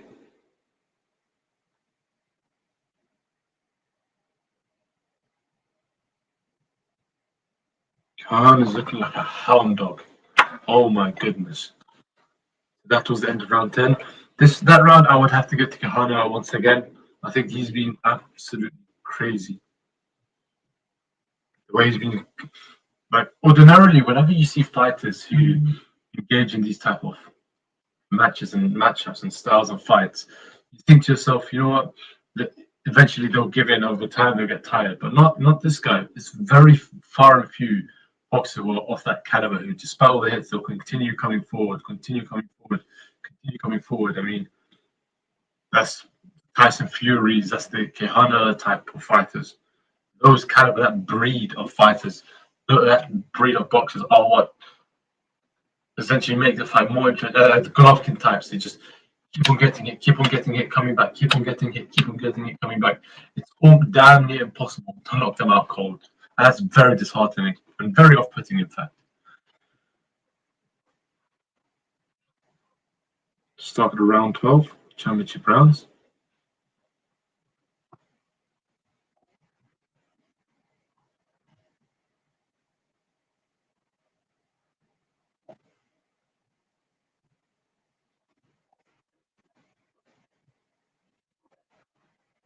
Keikana's back. Maloney into corner, but Maloney managed to come out and popped out with left jab.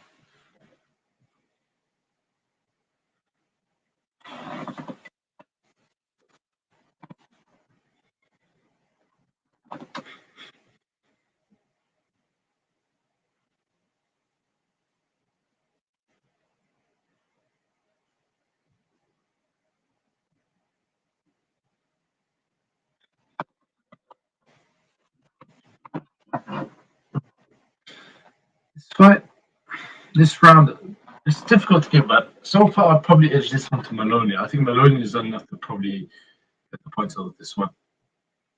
Nice, beautiful movement. Gets the right from Keikana. Jab right, creates an angle, moves out the way.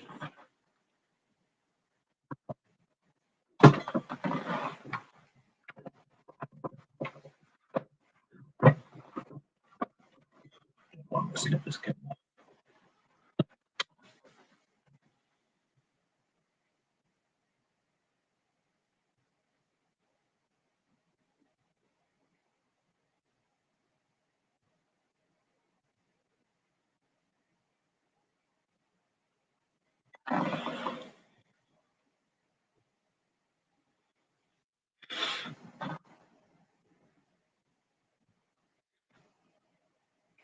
$40 left for round 11.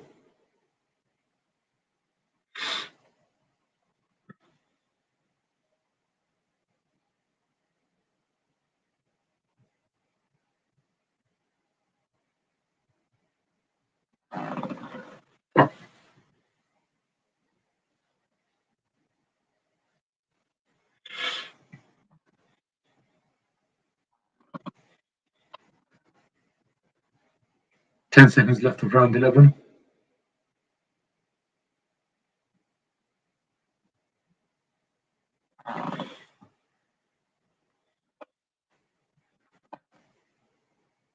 I mean, by looking at Keikana's face, you wouldn't think that he's been damaged that many times, even though he's faced some absolute powerful shots from Maloney.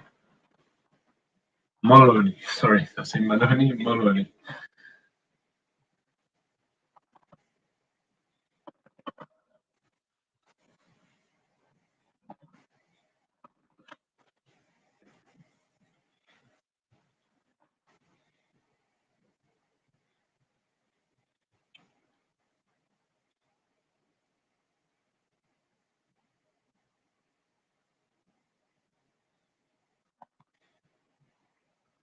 Oh.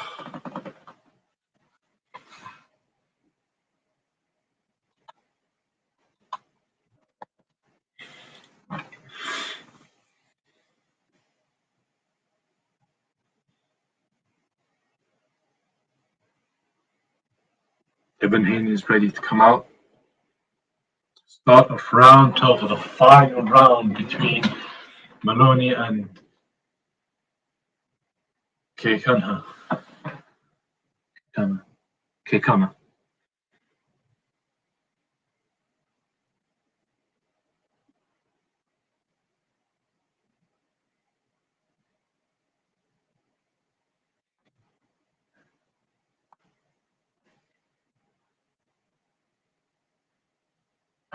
See that little faint jump and you kind of close the distance. That's where boxing ring IQ comes in. I mean, certain fighters are able to combine the element of boxing IQ and actual boxing, as well as the brute force of it, the brutality of it.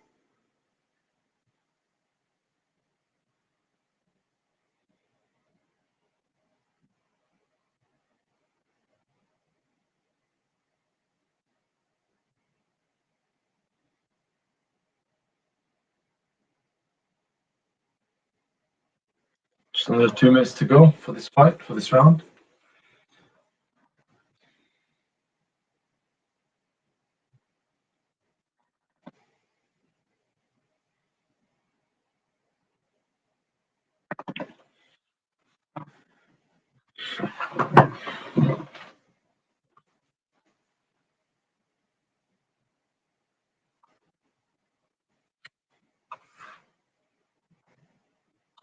Guys, for those of you who are just tuning in, or for those of you who've been watching, and if you haven't subscribed, please do like, comment, and subscribe down below.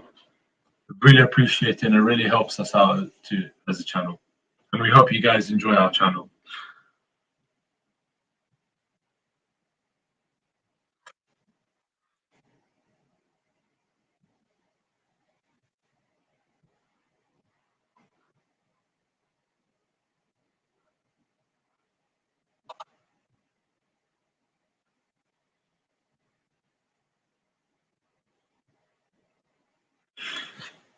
Just under a minute 45 seconds left for round 12 of this. Maloney with a Keikana fight. The final undercard before the rematch between Devin, Haney, and George Kambosos Jr. 2.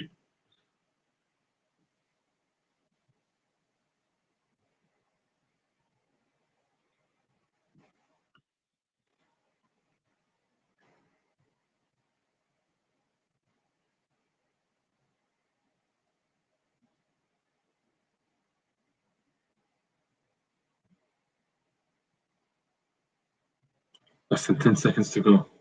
But Maloney just threw overhand right, but he really missed it. Now, both fighters are embracing the center of the ring. It's beautiful. It's exactly what we want to see. After 12 rounds of trying to kill each other, it's all the time in the world and love for each other.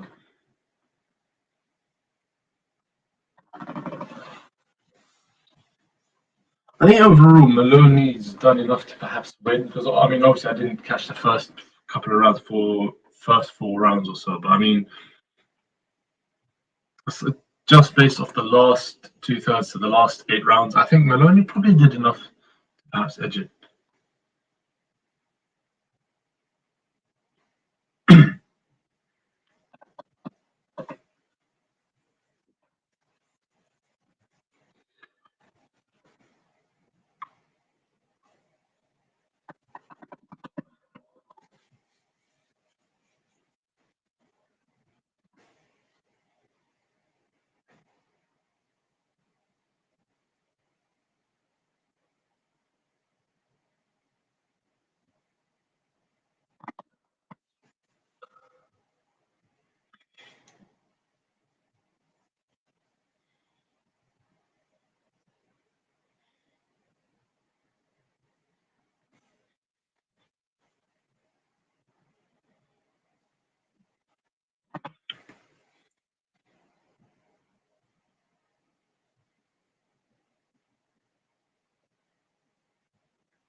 Now we're waiting for the judges' scorecards.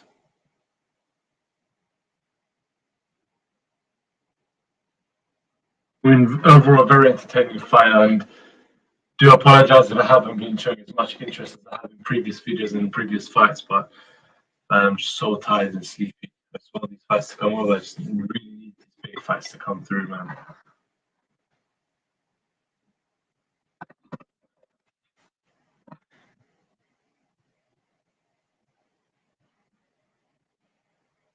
Yes. Decision given to Maloney, winner by unanimous decision. I think, that's based off, aside from the first 4 rounds or so, based off the last couple rounds, I think this was a very fair sort of decision. No surprise essentially.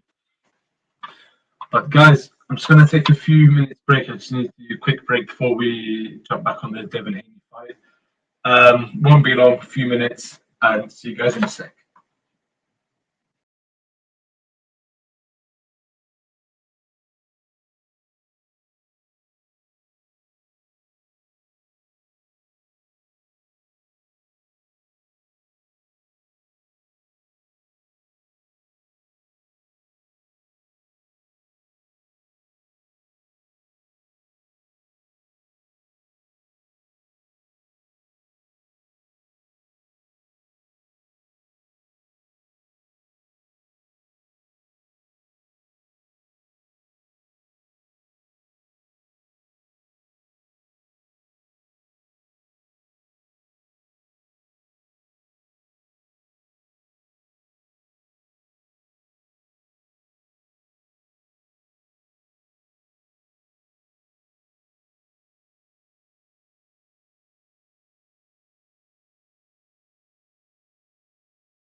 Hi guys, apologies for the extended delay. I'm back. I am back. Can probably hear me. So, fight's about to start. The big fight's about to start. The last, the big fight, the fight number 3 or 4 for our main scheduled fights of this action-packed weekend. So I think we understand they sang the national anthems, and now we're just waiting for the fighters to make the entrances to the ring. Should be very shortly. On a side note, for the other stream, for the Wilder Helenius Undercard, Frank Sanchez knocked out his opponent. I mean, the referee had to stop it because his face was getting blooded up too much. And now both Durrell and Plant are both in the ring about to start the fight. But our focus is on this main big fight right now. Devin Haney versus George Kambosos Jr., fight number 2. Got to do this as a duo.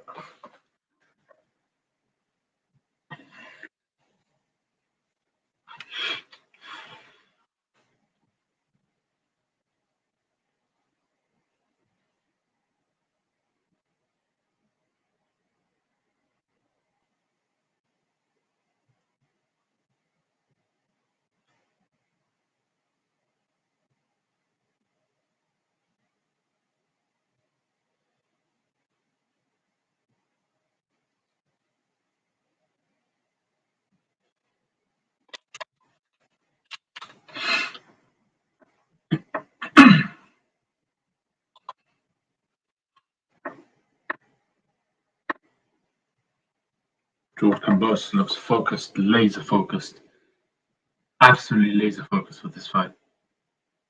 Hungry looks like he's out for revenge on this one. Whether it is revenge or not, that's a question we have to wait and see. A few more minutes, guys.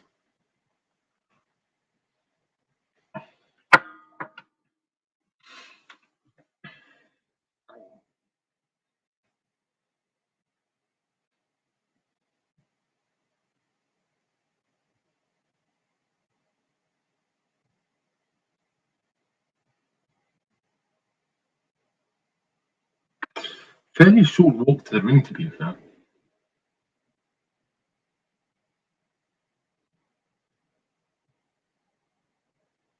Father and son. I think both of them are coached by their respective fathers.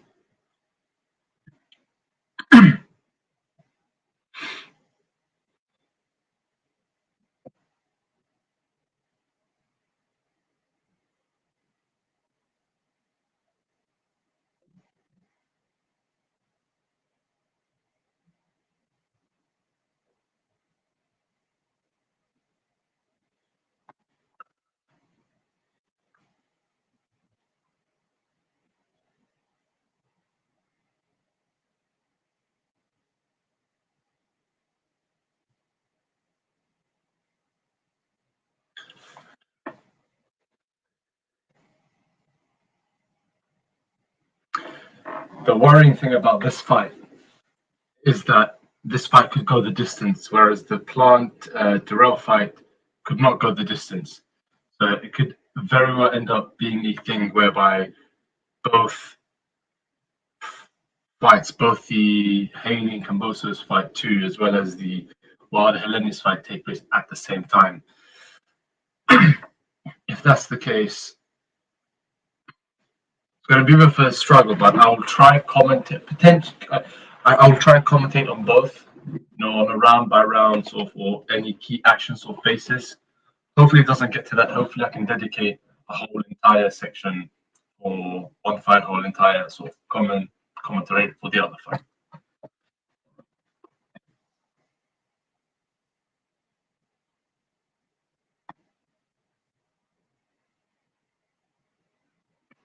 Devin Haney is now walking to the ring.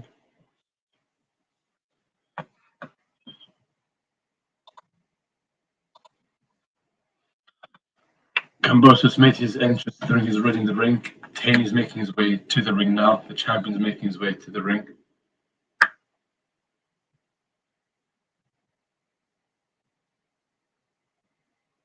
I think there was a little bit of push and shove between some people just at the entrance.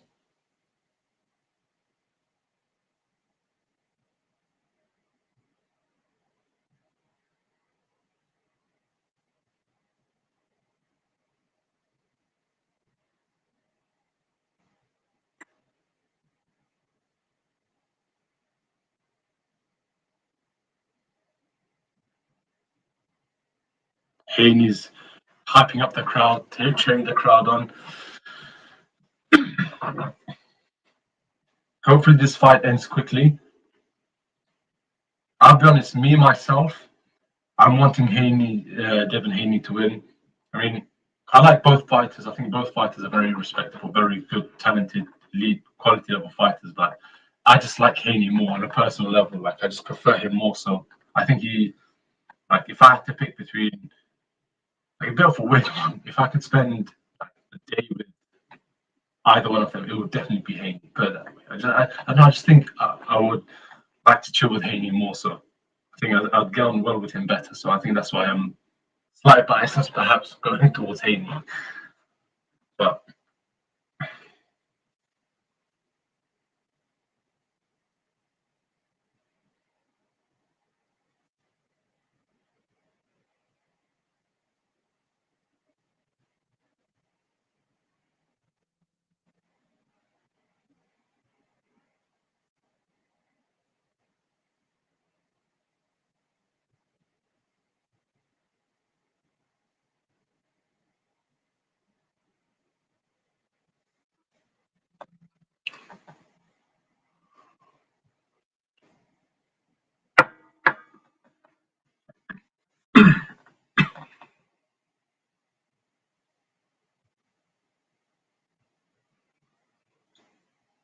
right now they're just announcing, introducing the fighters to the ring.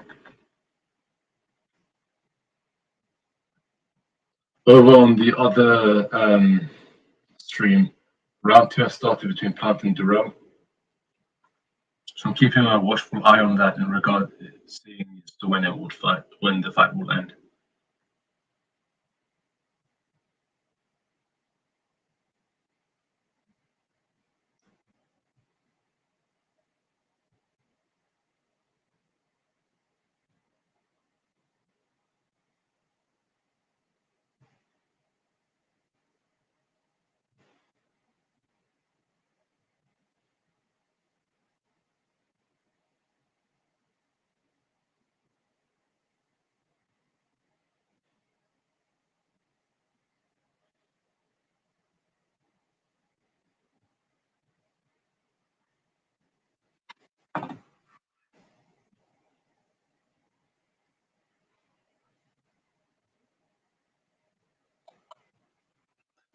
Who's winning between Plant and Arum? Is that who you're asking?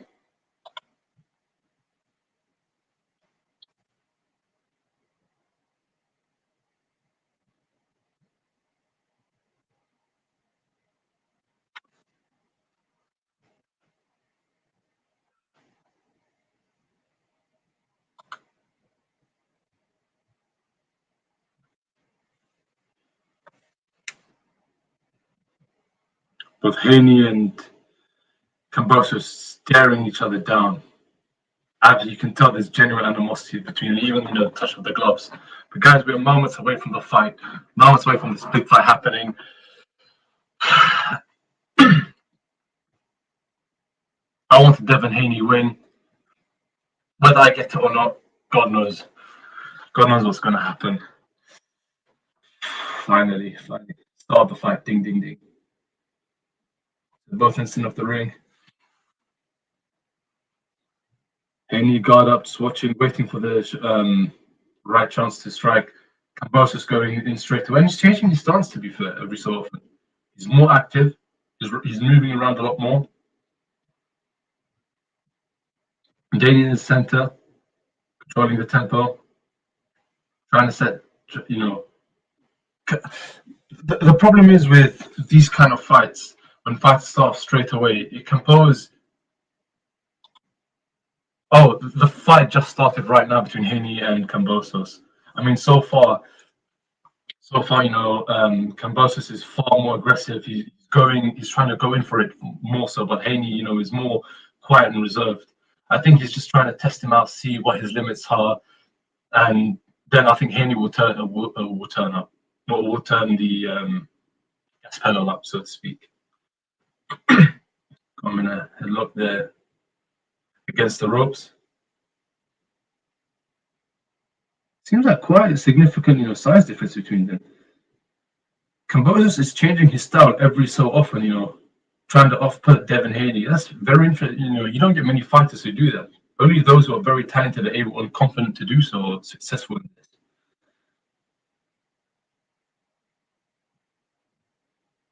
Haney popping out the jab. I think.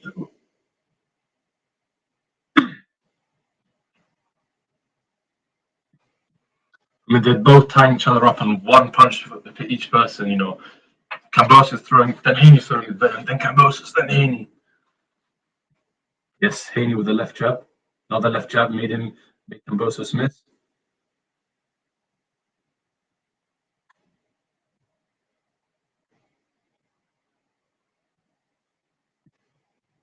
I think this is going to be the back of the head punch. I think by Haney, it looked like back of the head punch being won by the referee.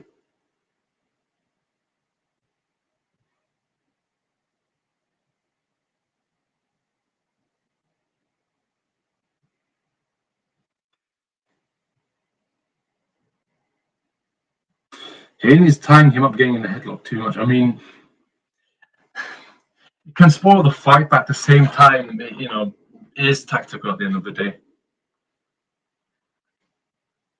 I mean, even fighters I've previously criticized, I can't really criticize them because it's, part of their strategy.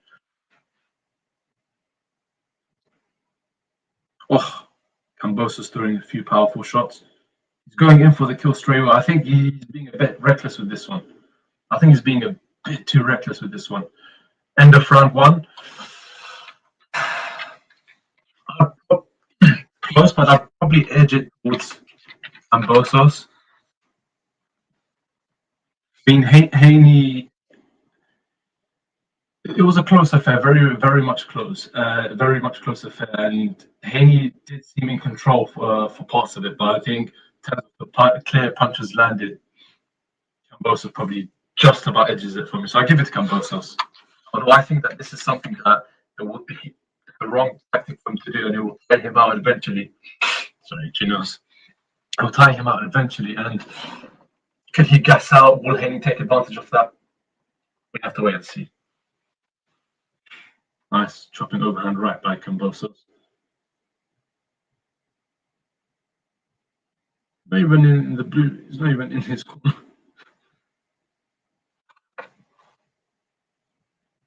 Round two.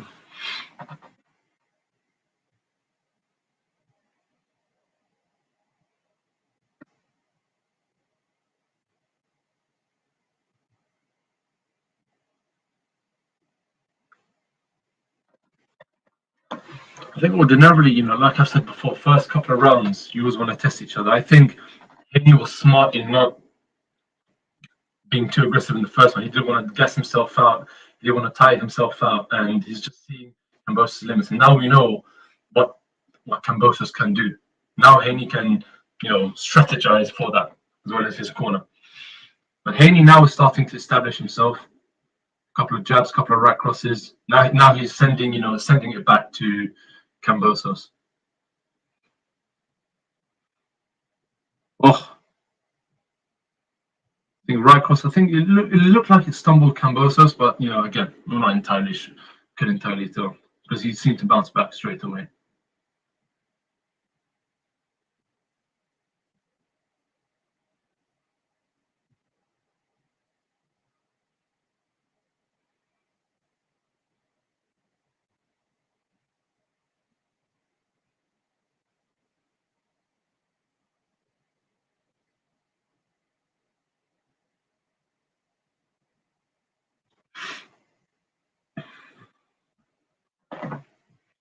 Guys, how do you think this fight's going to pan out? What do you think the end result's going to be? Oh, nice quick left hook by Haney, just about missed Kambosos. Tying each other up. Each punch, give and take. Every single punch Kambosos gives, Haney gives it right back. And you can see the venom in which he punches. You can see it in his face. Jab by Kambosos. Jab by Haney. Jab by Haney. Again, another jab. Another jump, leaping left hook. I think he caught Kambosos by the looks of it. Chopping right hand didn't look like it caught Kambosos. Oh, punch, no. I think it was a slip.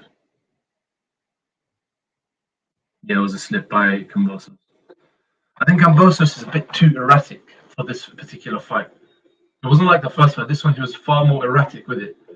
And he's trying to perhaps, off-put him in a way and trying to, start or make Haney think twice. But I think that's not really going to work, for the majority of the fight. Maybe work for the first couple of rounds or so, but Haney's making Kambosos miss, just going with the left hook. Good round, good second round.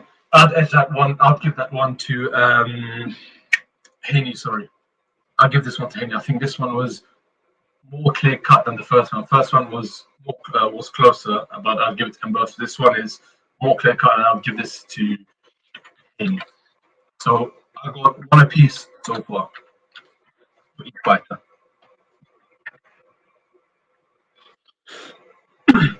And the Caleb Plant Andrew Durrell fight is currently round 4 of 12, just over halfway in round 4. 14 seconds left. Guys, what do you think in the comments? Let me know in the comments down below. What do you think this fight will, the outcome of this fight will be? Don't forget to like, comment, subscribe too. Would really appreciate that, guys. So thank you so much.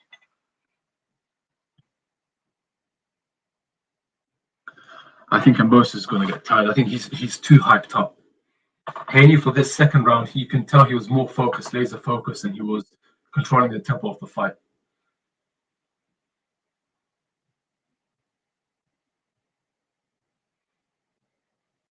I'm actually starting to feel cold as well. England, so cold. I'm so freezing.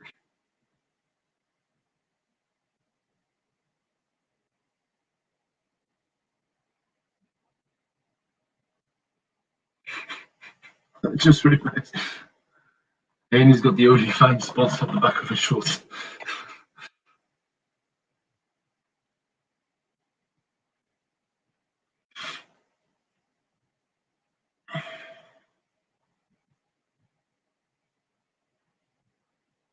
Nice jab by Haney. Nice jab and cross by Haney. Well done. Nice left hook, made Kambosos miss. Oh. Haney tried to throw a nice hook, left hook towards Kambosos' face, but Kambosos completely evaded that. Well done, credit to him. Ring.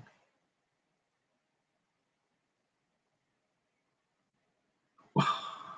Sometimes they're lightning quick. Jab by Haney. Minute and a half gone so far. Difficult for me to say who's winning this one so far, but so far it's just built a swing round. In all honesty, I mean, let's see in the final minute and a half, minute 20, what happens.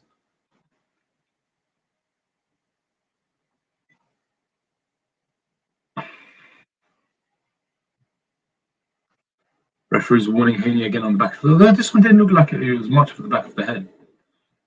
Jab by Haney.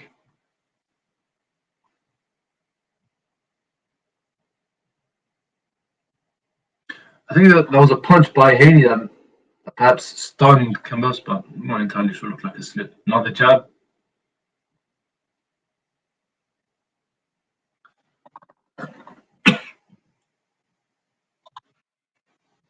Oh, left and right by Haney. Well done.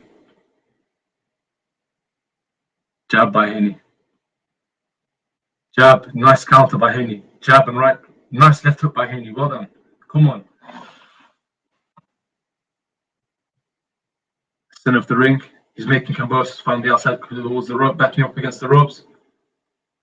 Doing a nice few powerful shots. Oh, nice slip. Should have countered with it. Yes, nice little scrap. Right hook by Haney. Left and right by Haney. Come on. Take him out. Take him out. Look. End of the fight. Very, very, very, very close one. But I'll probably edge that one to Haney. I think Haney towards the last few seconds now in that particular last maybe 30, 40 seconds, I think he probably edged that one. I've got Haney by 2 rounds up so far. Again, it'll be interesting to know what the unofficial scorecards are if they're in agreement with what I say, but we'll have to wait and see. They normally race sometime halfway through the fight or something like that. As for the Plant Terrell fight, currently around 5 of 12, a minute 18 seconds left.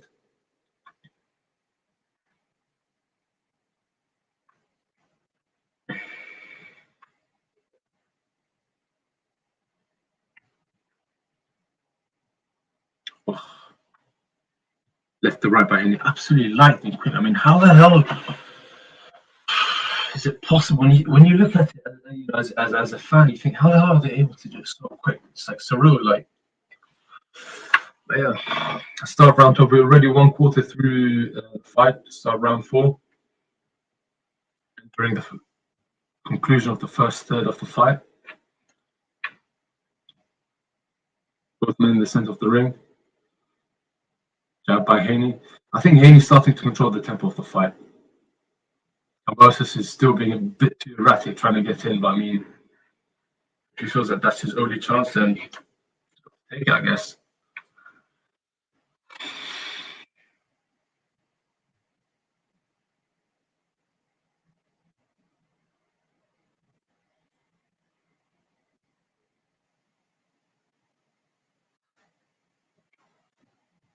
Nice leaping left hook by Kambosos, which just missed by Haney counted. Nice, another jab by Haney. Well done. Nice. Nice right cross by Haney. Another left jab by Haney. Kambosos trying to trick him and missing Wilder with the left hook. Haney with the jab. Right hook by right cross by Haney. Well done. Beautiful wild miss by Haney. Left by Haney. Kambosos almost hitting Haney with 2 good shots. Nice movement. I love Haney's footwork. Jab, move that straight away. Jab, jab, right cross by Haney. Left hook to the body of it. Both men are tied up right now. Referee's warning Kambosos not to use his head, not to use his headbutt. Kambosos with a nice little right hook in on Haney's face.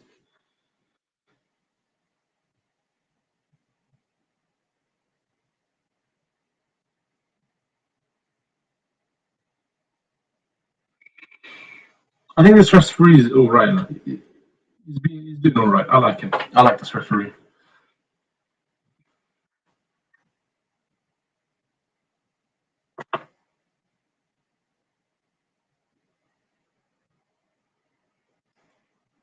Leaping hook by Haney missed, but Kambosos countered with the left hook.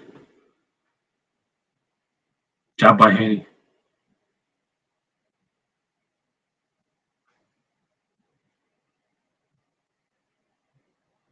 Jab by Haney missed. Few good combinations by Kambosos. Nice left hook landed by Kambosos on Haney's head. But men are tied up once again. Entering the end of the round 4. End of round 4. Close one, but I'll probably give this one to Haney again. It's really cold. I'm just going to pull it quick.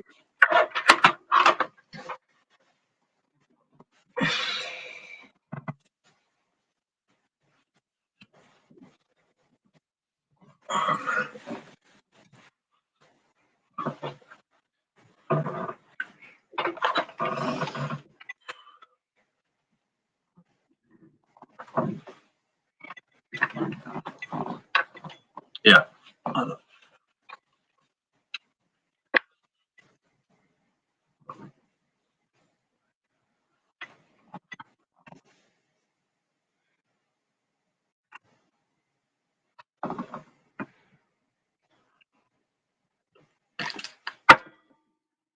minute plant under the row, round 6 of 12. Just under 1 minute left.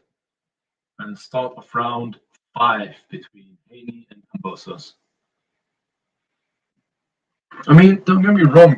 I've got Haney by 3 rounds up to 1. So, you know, first round to Kambosos, rounds 2, 3, 4, all to Haney. Don't get me wrong. I think they've been some of the rounds I've given to Haney have been fairly close. Have been decently close, but you know, again, Haney so far is establishing the jab and the right cross. He's controlling the tempo. He's so accurate. His timing is so good. He knows when to get him. He knows when to strike. Left jab by Haney misses.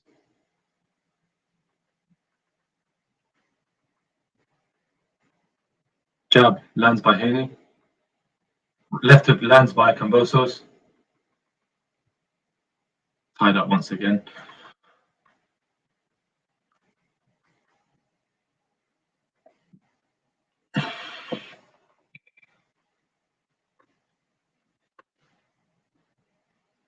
Oh, left, couple of combinations, left and right landed by Haney.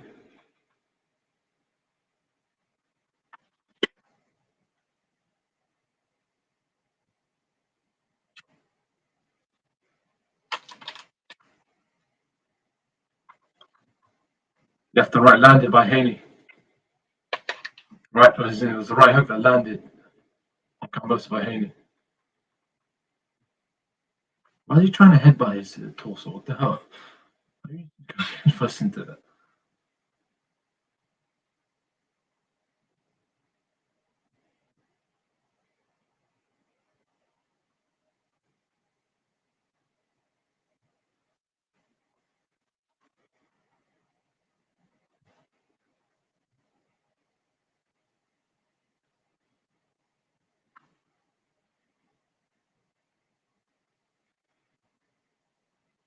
Less than 1 minute left of round 5.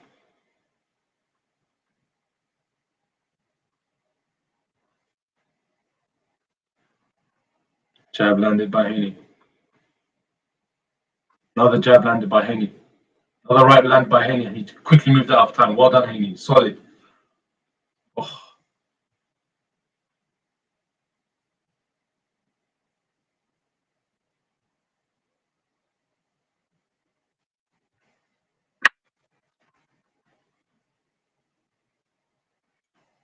Ordinarily, someone like Kambosos against any other fighter would be landing a lot more punches, but man, Haney's making him miss.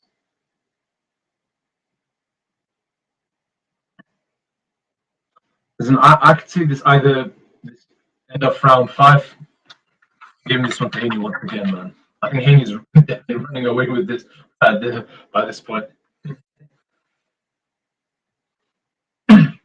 As for Plant Darrell, currently going through round 7, 1 minute and 45 seconds from now. There's a minute left, 45 seconds left.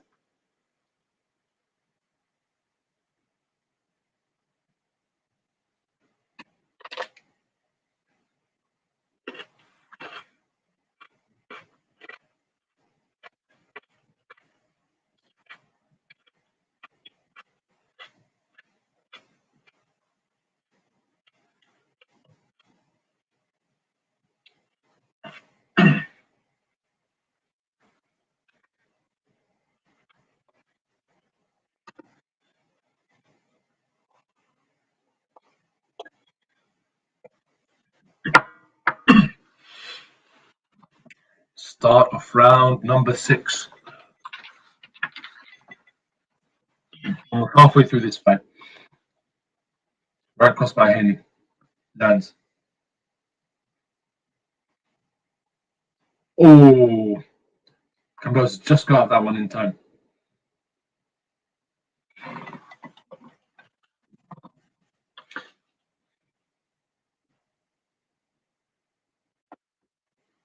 Who do you guys have winning so far? For those of you who are watching the fight, who do you have winning so far? Let me know in the comments down below.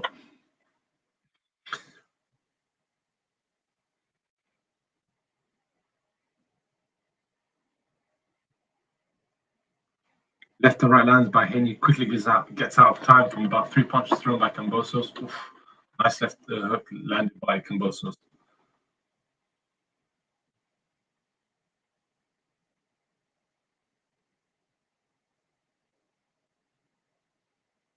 Oh, nice counter left jab landed by Haney.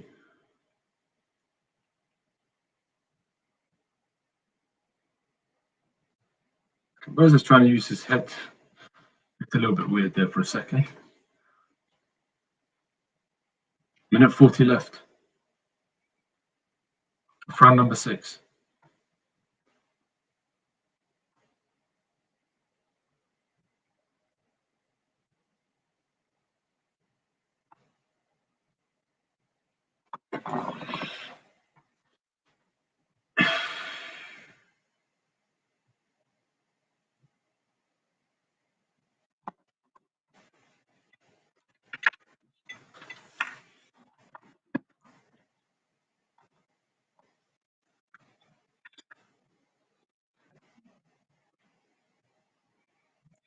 This fight so far, I mean, just under a minute left.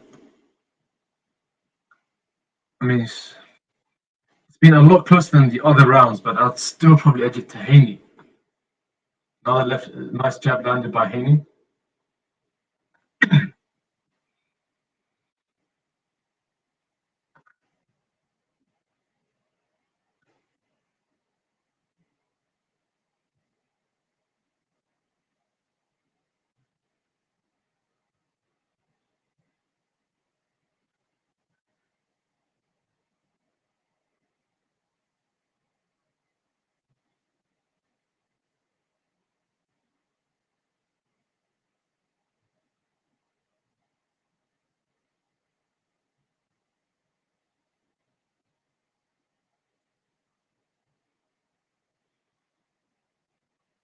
Tying up too much.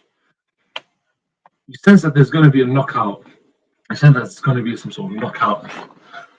In round 6, like I said, very, very, like a lot closer than the previous rounds. I mean, probably on par with maybe round 1. Probably edge that one to Haney this time, man. For the front row, currently in round 8 of 12, minute 40 left. And it looks like Kenny Plant's got so much blood over his shorts. I don't know if that's his or Durrell's. And I think all over his trainers too, there's so much blood stains. And they showed it earlier on in the rounds that he had so many blood stains on. They zoomed in on his shoes. I don't know if that was the design at first, but yeah, I said the same thing with the Joyce Parker fight. That Joyce's shorts was that. Is that blood or is that just a design? Turns out it was blood, but oh, and Durrell just slipped. We did some weird backflip to get up, so at least there's that. So start of round 7. We are over halfway now. We've reached the halfway point, sorry, and we're not currently entering round number 7 in Devin Haney versus George Kambosos Jr. fight number 2.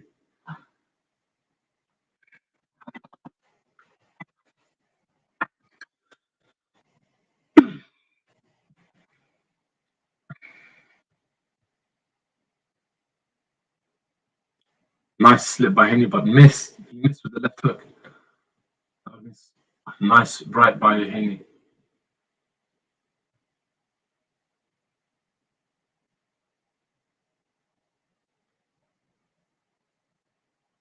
Left by Haney.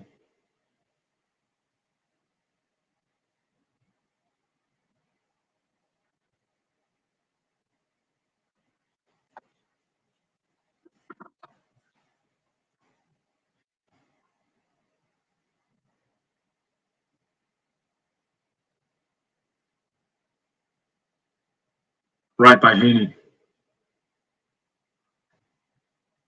Left by Haney, and the left hook landed by Kambosos.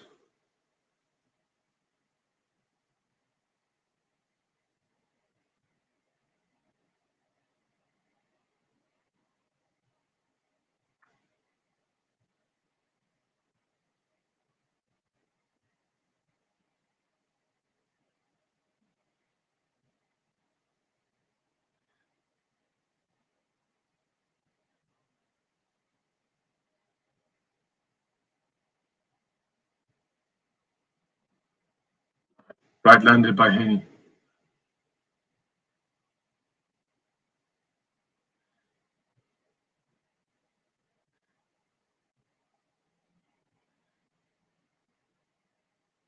Right landed by Haney once again.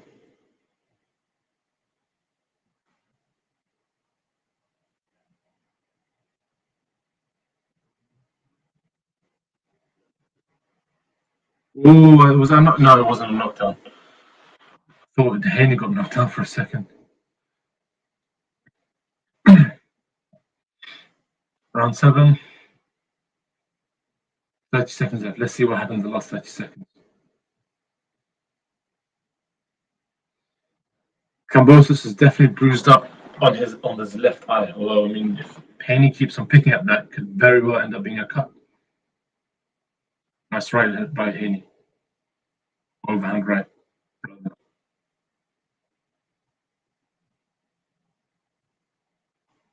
Nice job by Haney. Right by Haney. Well done. Left hook by Haney. Absolutely well done.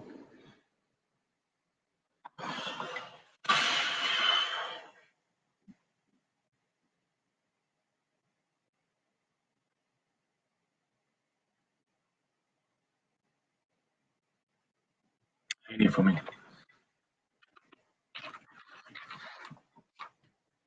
Haney for me. Currently round number 9 of 12 in the Plant Durrell fight. Minute 34 left.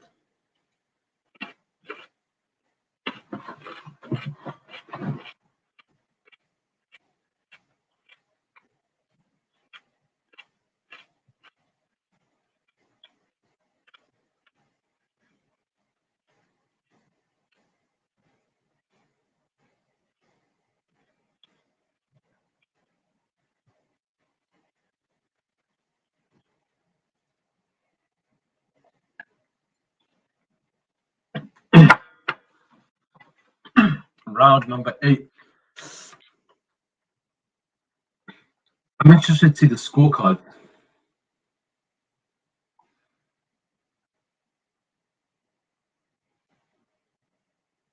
Oh, Kambosos troubling Haney there for a second with a few good shots he landed. Nice overhand right by Haney. Solid.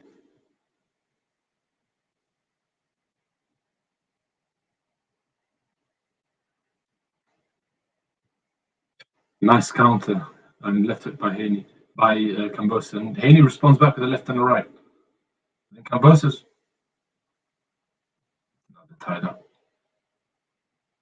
And cheeky right uppercut by Kambosos. And in the Caleb Plant fight, Caleb Plant has just knocked out Andre Durrell with 4 seconds left in round number 9.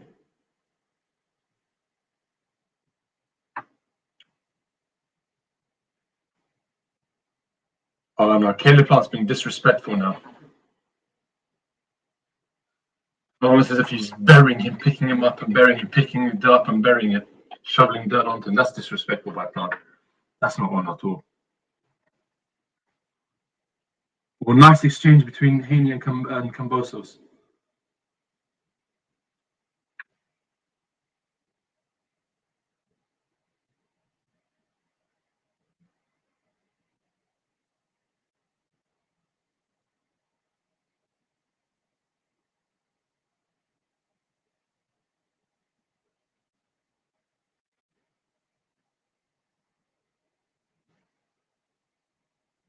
Nice little exchange between Kambosos and Haney. I don't know, this one I'm inclined to give it to Kambosos, perhaps. I think Kambosos has done well enough this round to warrant 40 seconds left.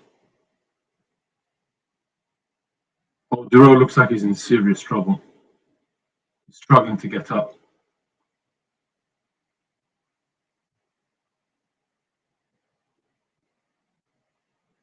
Yeah, this is definitely Kambosos' round. This is Kambosos' round. I think Kambosos done enough to win this round over Haney.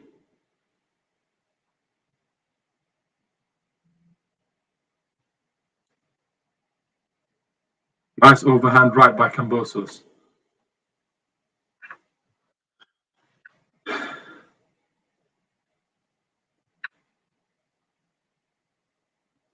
Andre Durrell looks peed off. Andrew Derulo speed off. But yeah, round 8, definitely Kambosos in my opinion. Kambosos deserve, like, in all fairness, I think he deserved that one.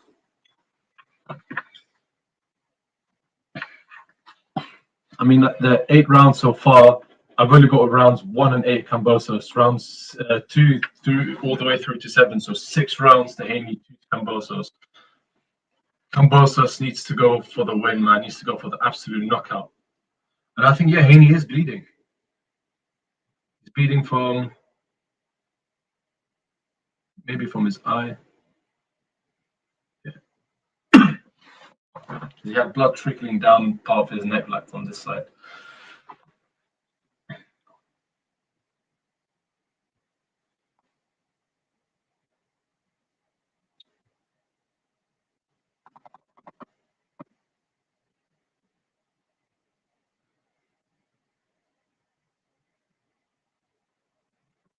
Round 9 of 12. Oh, that was a dirty left hook by Plant on Durrell. Absolute clear knockout. Anyways, back to the Haney Kambosos fight.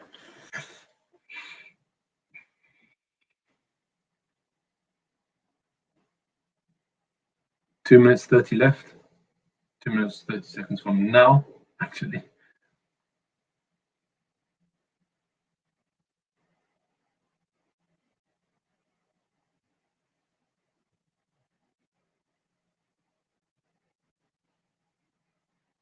Kambosos in with a few good shots. Oh, they're chatting to each other. Oh yeah, Haney's bleeding from his right eye. He needs to be careful. He needs to protect that right eye, man. He needs to protect it. Kambosos is picking up on it. But Kambosos is also bleeding from his right-hand side, although, like, not from his eye, from the right side of, like, somewhere around here or so.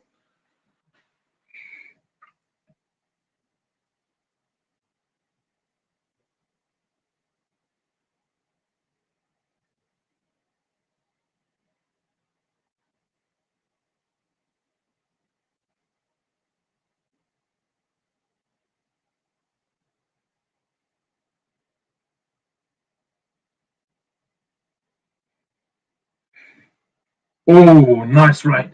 Overhand right by Kambosos. Looks like he stumbled, not stumbled, but shot, stunned Haney. Now he's holding onto him again. Jab by Haney. Oh no, Kambosos is bleeding from his left eye now. Oh, this could get nasty real quick. This could get nasty real quick. He's bleeding from both sides, above his right ear and on his left eye. Absolute warriors, beasts, absolute animals. Nice right by Haney. Jab by Haney. Right by Haney. Left hook by Haney.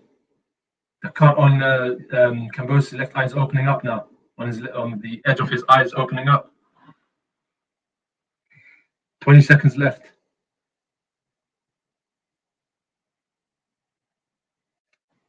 Kambosos now is starting. The momentum is starting to shift more towards him. Oh, Kambosos is using his head, little dirty fighter. Dirty little cheat. He's been tough round, very tough round. A swing round, but after edge just about to Haney. Ooh, crushing overhand right in the slow motion.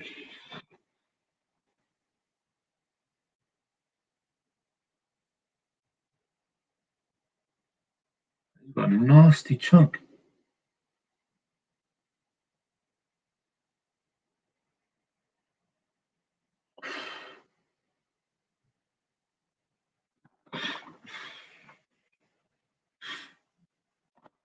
If you guys are watching this fight, let me know in the comments. Just comment. I want to know what you guys think. What do you think is going to happen? Like, how have you scored the fight so far? How do you think the fight's going to end? Is it going to end on points? Is it going to end in a stoppage? Is it going to end in a knockout or a TKO? Start at round 10, entering the championship rounds now. Both men in the center of the ring. Jab by Haney. Jab by Kambosos. Right back at him. Double jab by Haney. Missed.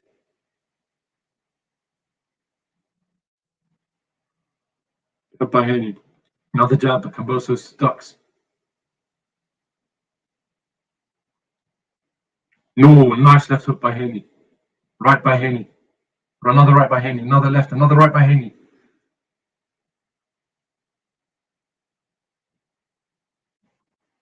Crushing overhand right. Left study left hook to Kambosos' chin. Ooh. Wild left hook by Haney. Missed. Had it connected. I don't know. Could have been a knockout for that one. Another right hook by Haney. Crushing body shots by Haney. Crushing overhand right by Haney. They just about missed him. Oh, dirty left hook by Haney. And Kambosos is edging him on. Both men trading in the center of the ring. Kambosos is bloodied up. Left. Another. Left by Haney, by Kambosos. Right by Haney. Kambosos looks wobbled.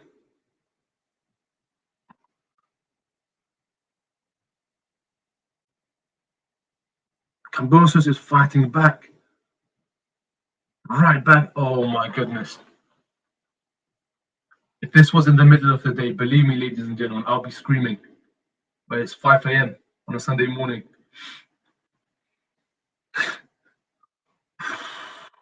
That cut is opening up over Kambosos' face. It's massively opening up. Nice left hook by Haney. Right by Haney. Both men tied up again. I think in terms of the damage limitation, you know, how well they've managed the injuries, I think Haney has managed it a hell of a lot better than Kambosos, because Haney doesn't look like he's bleeding as much as he was before, whereas Kambosos' face is red, he's bloodied up.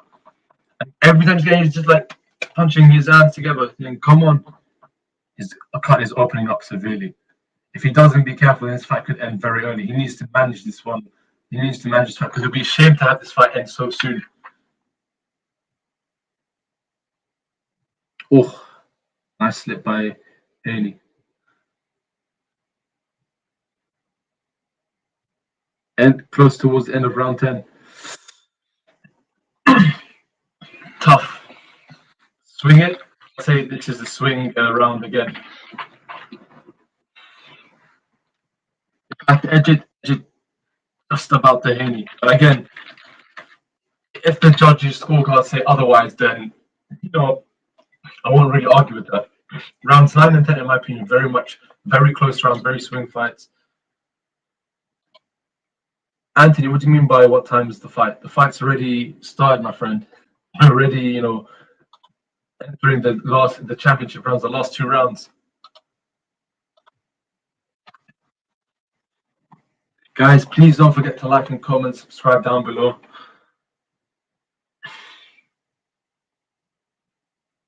I don't want this fight to end early, man. It would be a shame if it ends. I mean, obviously, first and foremost, the safety of both fighters is imperative. It's the most important thing here. I mean, it would be such a shame on Kambosos for the fight to end like that. It would be unfair on him. Oh, he's getting checked by the doctor.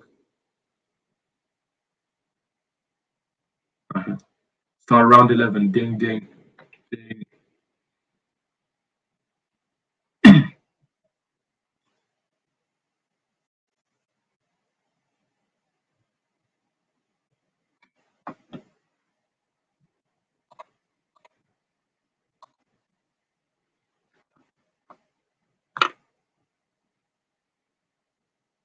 A couple more minutes. Jab by Haney. Now Kambosos looks like he's bleeding from his right eye, from the right side of his eye. The jab, right by Haney. Another right by Haney. Kambosos responds in the middle of that with a few body shots.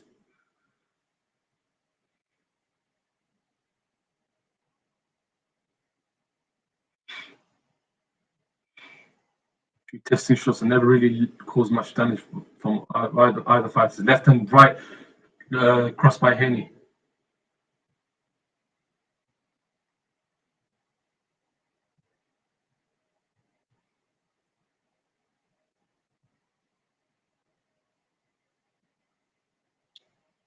Right by Haney. Left by Haney. Counter jab by Kambosos. Credit to him.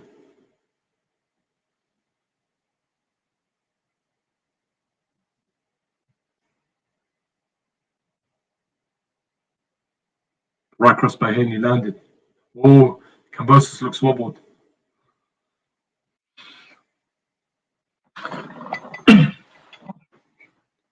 Both fighters are absolutely knackered. I'd say Kambosos looks more tired than Haney by just a little tad more, just a little bit more.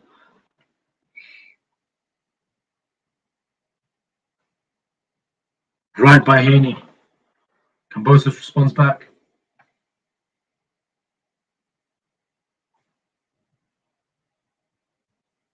Right by Haney. Kambosos responds back. Overhand right by Haney. By Kambosos, sorry.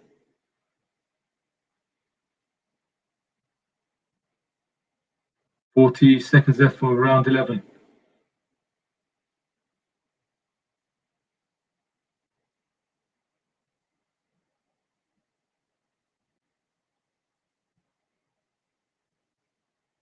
Right by Haney, solid. I don't know how the hell Kambosos has been able to stay up with all these injuries and all the shots he's taken from Haney. Animal. Absolute animal. Even if he loses his fight, which I think he has in my opinion, he's got nothing to be ashamed of. Nice right hand by Kambosos. Lands on Haney.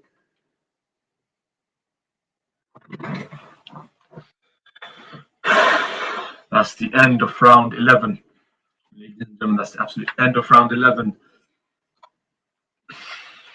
I'll score that one, but I have to give it, I probably have to give it towards Haney. Although it was close by, it was a very close round.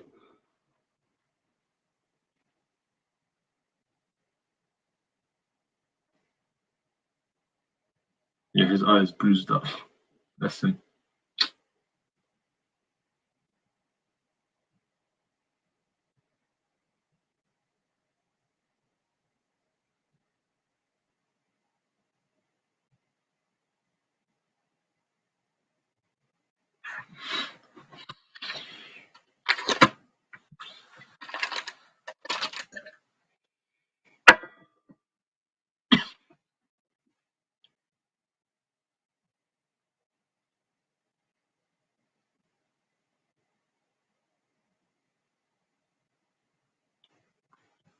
It's interesting. Start of round 12. It's quite interesting to know that Helenius, he lost against Gerald Washington, who lost to Wilder. So, I'm not saying anything there, but it's interesting to see how, if that could say something about this fight. Upcoming fight between Wilder and Helenius. But we are in the final round of Haymon Kambosos 2. Just under 2 minutes, 30 seconds left. Leaping left hook by Kambosos misses. Kambosos back to his shenanigans. Moving a bit erratic.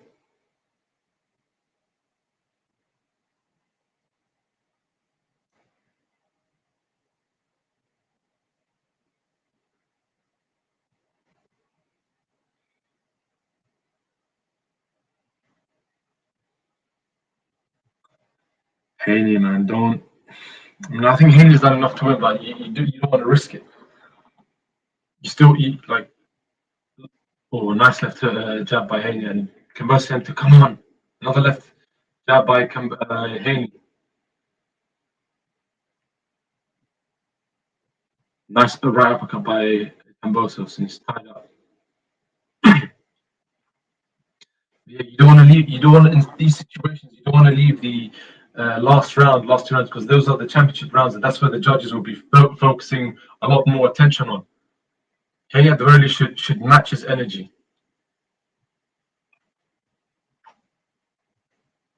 Oh, nice right, overhand right by Haney.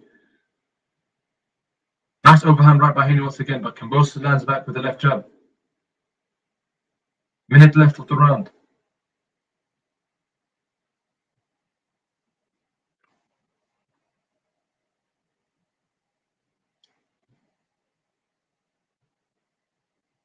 Haney knows he's done enough range, just staying out of sight. Trying to stay out of range.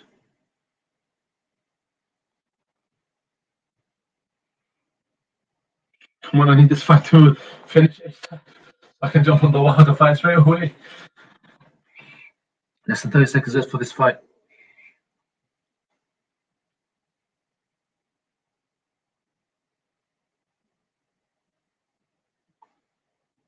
Nice overhand right by Kambosos, but Haney responds back in the clinch. Kambosos chasing him. He knows that's it. And Haney showboxing you, swinging his arm back and cheering on the fight. Fight's finished. And Haney thinks he's won. He's celebrating by the corner of the flags.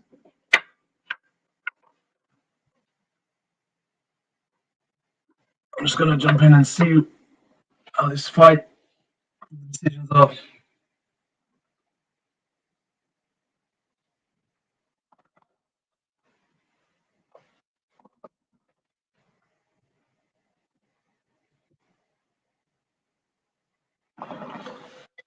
What do you guys think? Round 12.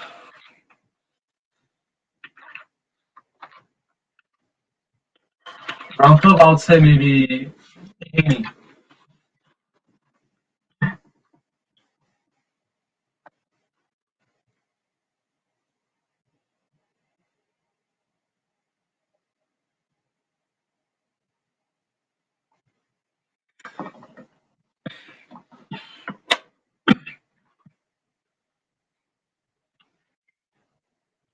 Somewhat brilliant. Or someone else.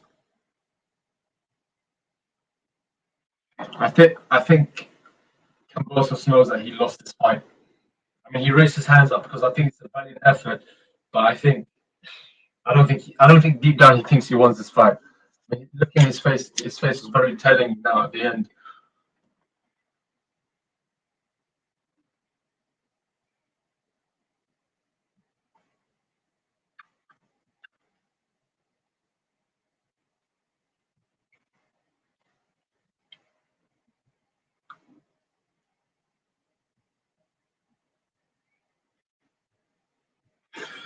But that's something we have to give credit to Haney for. There's 2 fights in Australia. The first one to win it in Australia. The second fight to rematch in Australia. Interesting to see how it fans out. But now I can see for the Wilder Helenius fight, Helenius is walking out in a very sort of scary, eerie black robe. He's making his way to the center of the ring.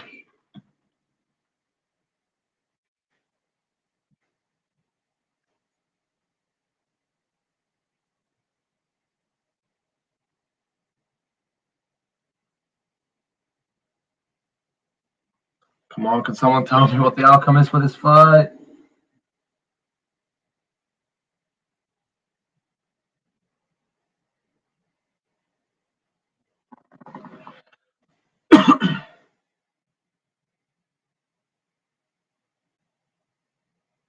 Yeah, that's true. The commentator just said that it's taken quite a while to get the scorecards, which is a little bit weird and off.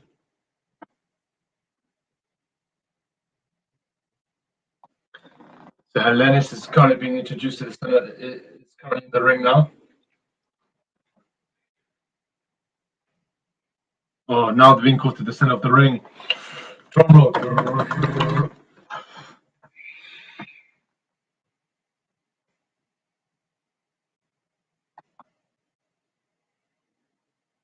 Hugging. That's what I has to see once again. It's such a no matter we see it every single time. It's good to see that hug.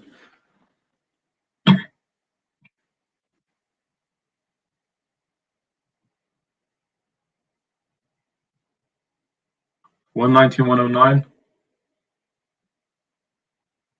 118, 110. 118, 110. Unanimous decision. Still, I knew it. I told it ahead by such a margin as well.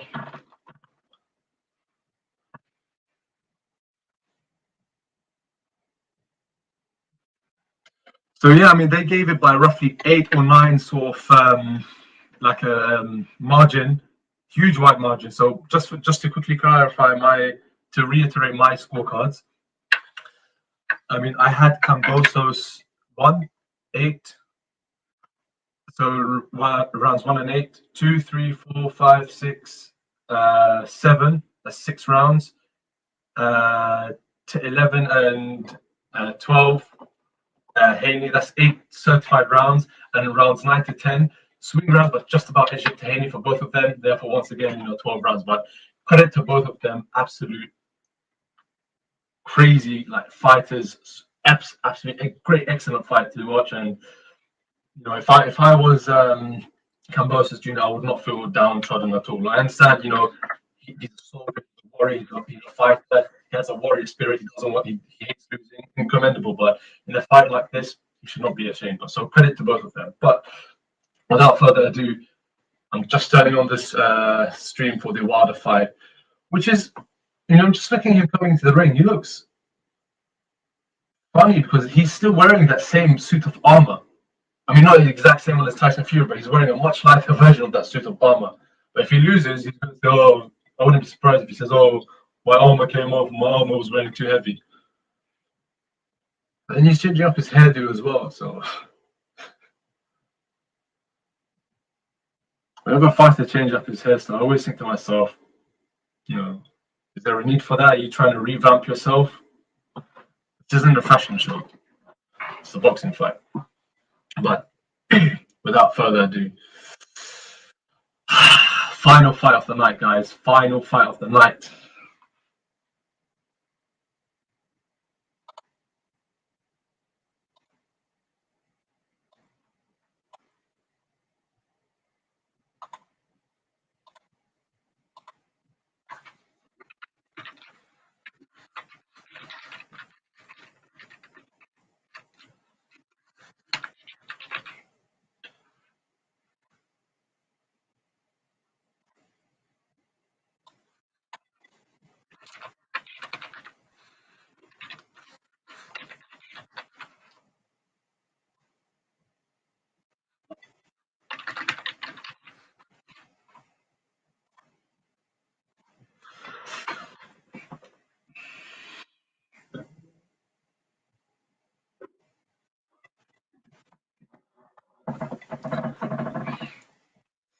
So, Wilder Helenius coming, starting very soon in the next few minutes, next few moments, rather. It's interesting to note that Helenius is coming weighing about an extra 40 or so pounds coming in. He's actually weighing 253 and a quarter pounds. 199 centimeters in height, 201 centimeters reach, 31 wins, 3 losses. Wilder, on the other hand, is, when the thing comes up,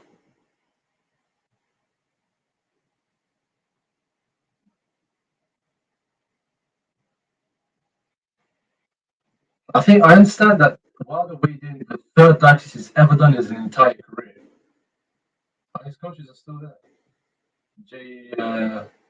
So Wilder is 201 centimeters, so actually only 2 centimeters in height. 214 and a half pounds, almost 40-pound difference. And 211 centimeters reach, which is about another 10 centimeters reach difference. That's quite a significant distance. Malik Scott's his coach there with him. I think what's another coach on his right hand side who was in the Burns camp when they first fought for the World Championship. When Wilder first fought for the World Championship.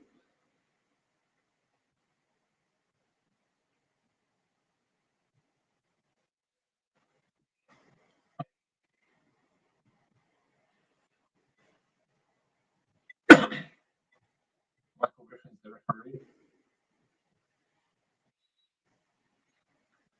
fight is in the center of the ring.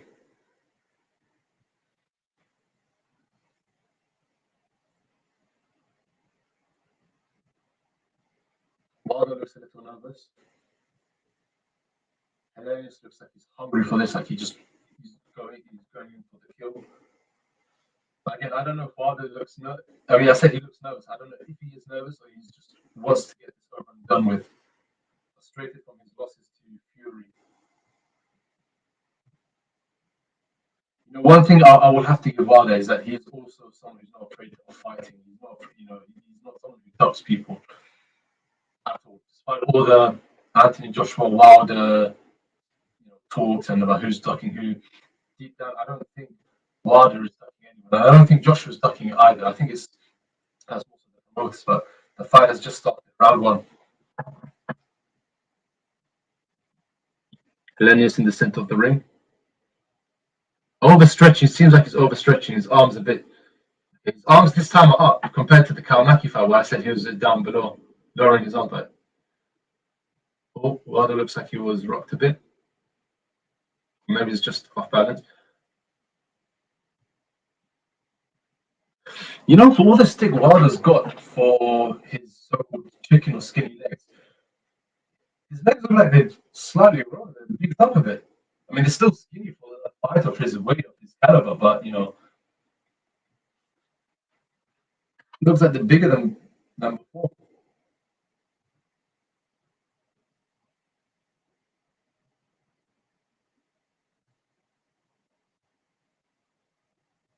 Helenius looks like he's overreaching. He looks like he's overreaching, and that could cause him a huge problem if Wilder comes over with his trademark rocket off her right hand.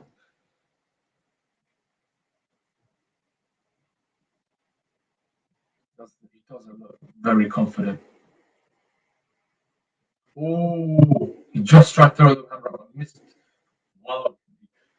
Pardon the pun.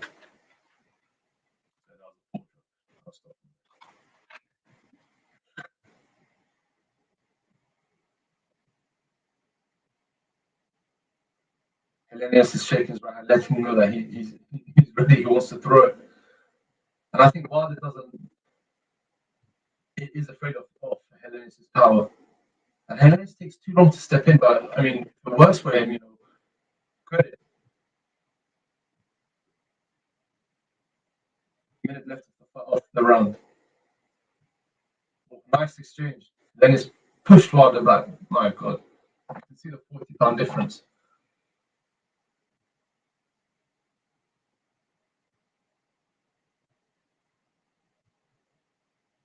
Oh, nice right shot by Helenius on Wilder's body. Jab by Wilder.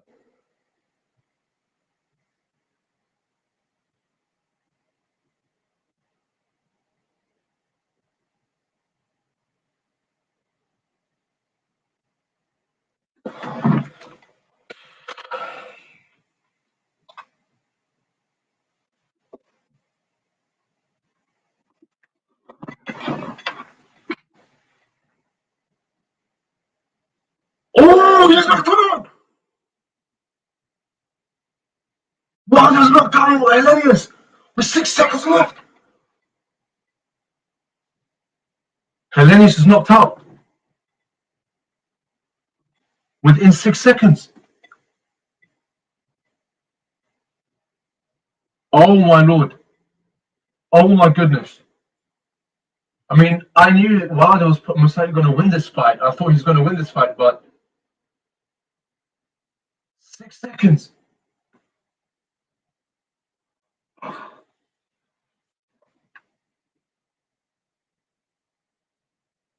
Oh my word.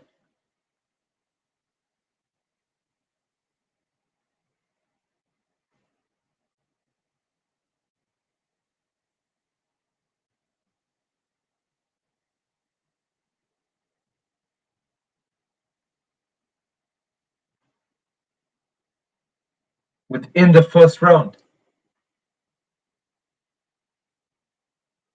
Oh my Lord.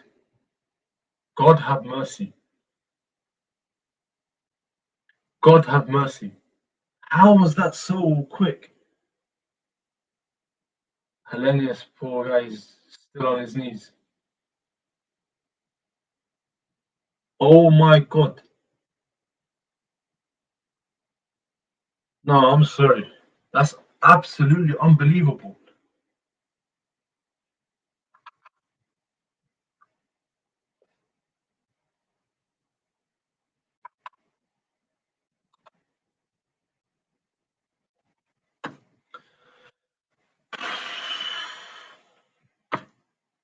Fight was done. The fight's over.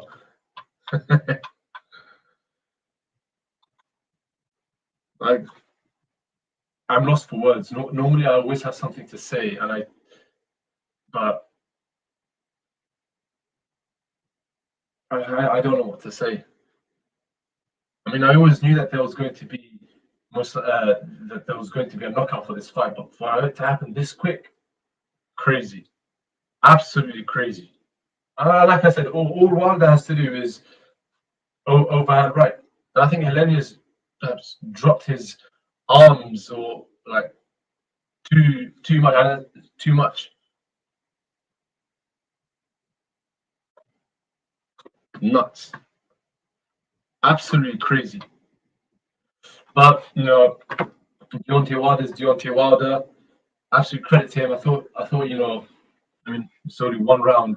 He looked hesitant at first, and I thought Helenius looked like he was going to, establish the jab, establish dominance. But like I said, it is at the end of the day in my prediction video and early on in the stream that this is heavyweight boxing. At the end of the day, all it takes is one punch, and especially with the likes of Deontay Wilder, who's, with all due respect, not really known for his technicality, for his technical side as skills, but he's got the power. So credit to him.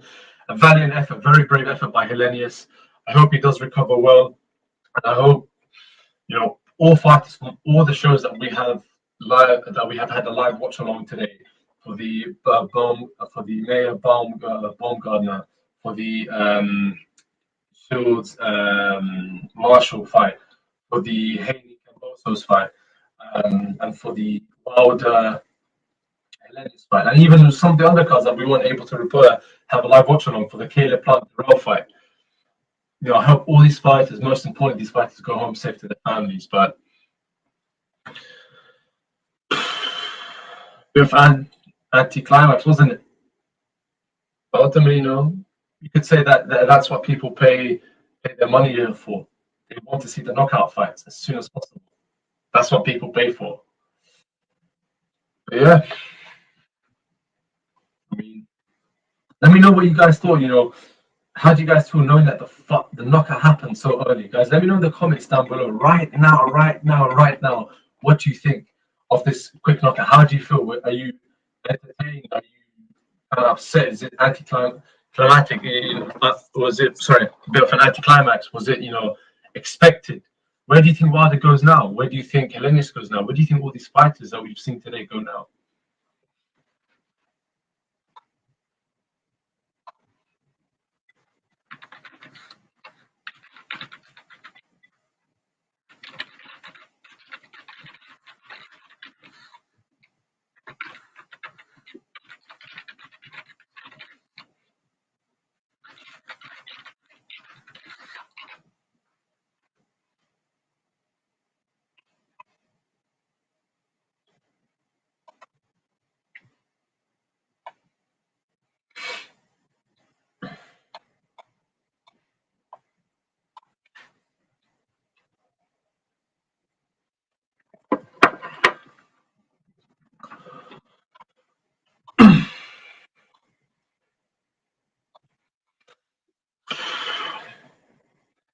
I don't know, man.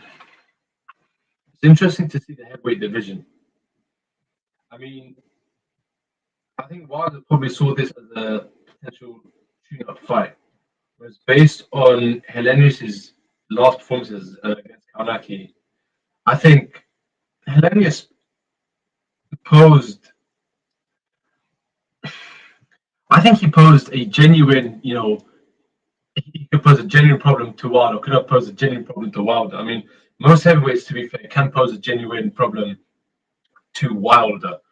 I mean, Wilder's not very technical, and especially if he comes up against someone who's got power as well, it could be a huge problem for him. I mean, we saw before the knockout that this fight, when Helenius landed a few right hands to the body of Wilder, sort of started and didn't want to engage in it. But we did see earlier on where Wilder threw that dirty overhand right, just about missed Helenius. I can't say, I take that back, not just about missed. It missed Helenius, but had it connected, because it came with such venom, such power, such speed, such strength, such brute force, such viciousness, I think Helenius would have been knocked out by that. But at the end of the day, like I said, this is heavyweight boxing, and this is expected.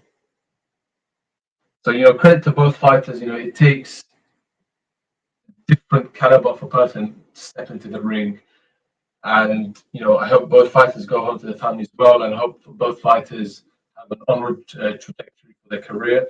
I think this is something for Helenius. I mean, I'm going to explain this in the follow-up video in a few days' time. But just a quick note on things. I think a fighter like Helenius shouldn't be too distraught by such a loss, a knockout in the first round. I think it's something, for him to take moving forward. And if I was him, the way I would perhaps do it is I'd focus on perhaps your speed more so, and not being lethargic, but being as slower or lowering your guard too much. I think he needs to focus on he should work on his technical aspect more, especially for a fighter like Wilder. I mean, we've seen, and his mobility as well. I mean, we've seen a fighter like Fury, how he's able to completely outmaneuver, outfight, outmove, outbox Wilder. I mean, even though he was a much bigger guy, I mean, his physique was different to that of Wilder's. He was able to outbox him. That's something that Helenius does need to take, or in my opinion, should consider moving forward. But ultimately, that's something for him to decide, and it would be very naive and silly of any fighter try to completely revamp their style if they've never done it for a long time, because it's at the ages now where it's very difficult to do so. So I think he should work on his strengths, but focus on his weaknesses and turn his weaknesses into strength. And that's something for him to decide with his coaches. But yeah, I mean, there's nothing else for me to say on these matters, on these fights. But ladies and gentlemen, I hope you've enjoyed the live streams, the live watch-alongs that we've had throughout the night. The live, I was streaming the fight on Fight TV and on Sky Sports. A very excellent fight, some shoddy decisions, some crazy knockouts, and I hope you guys enjoyed the live, and hopefully see you guys in for the next video. Thank you so much.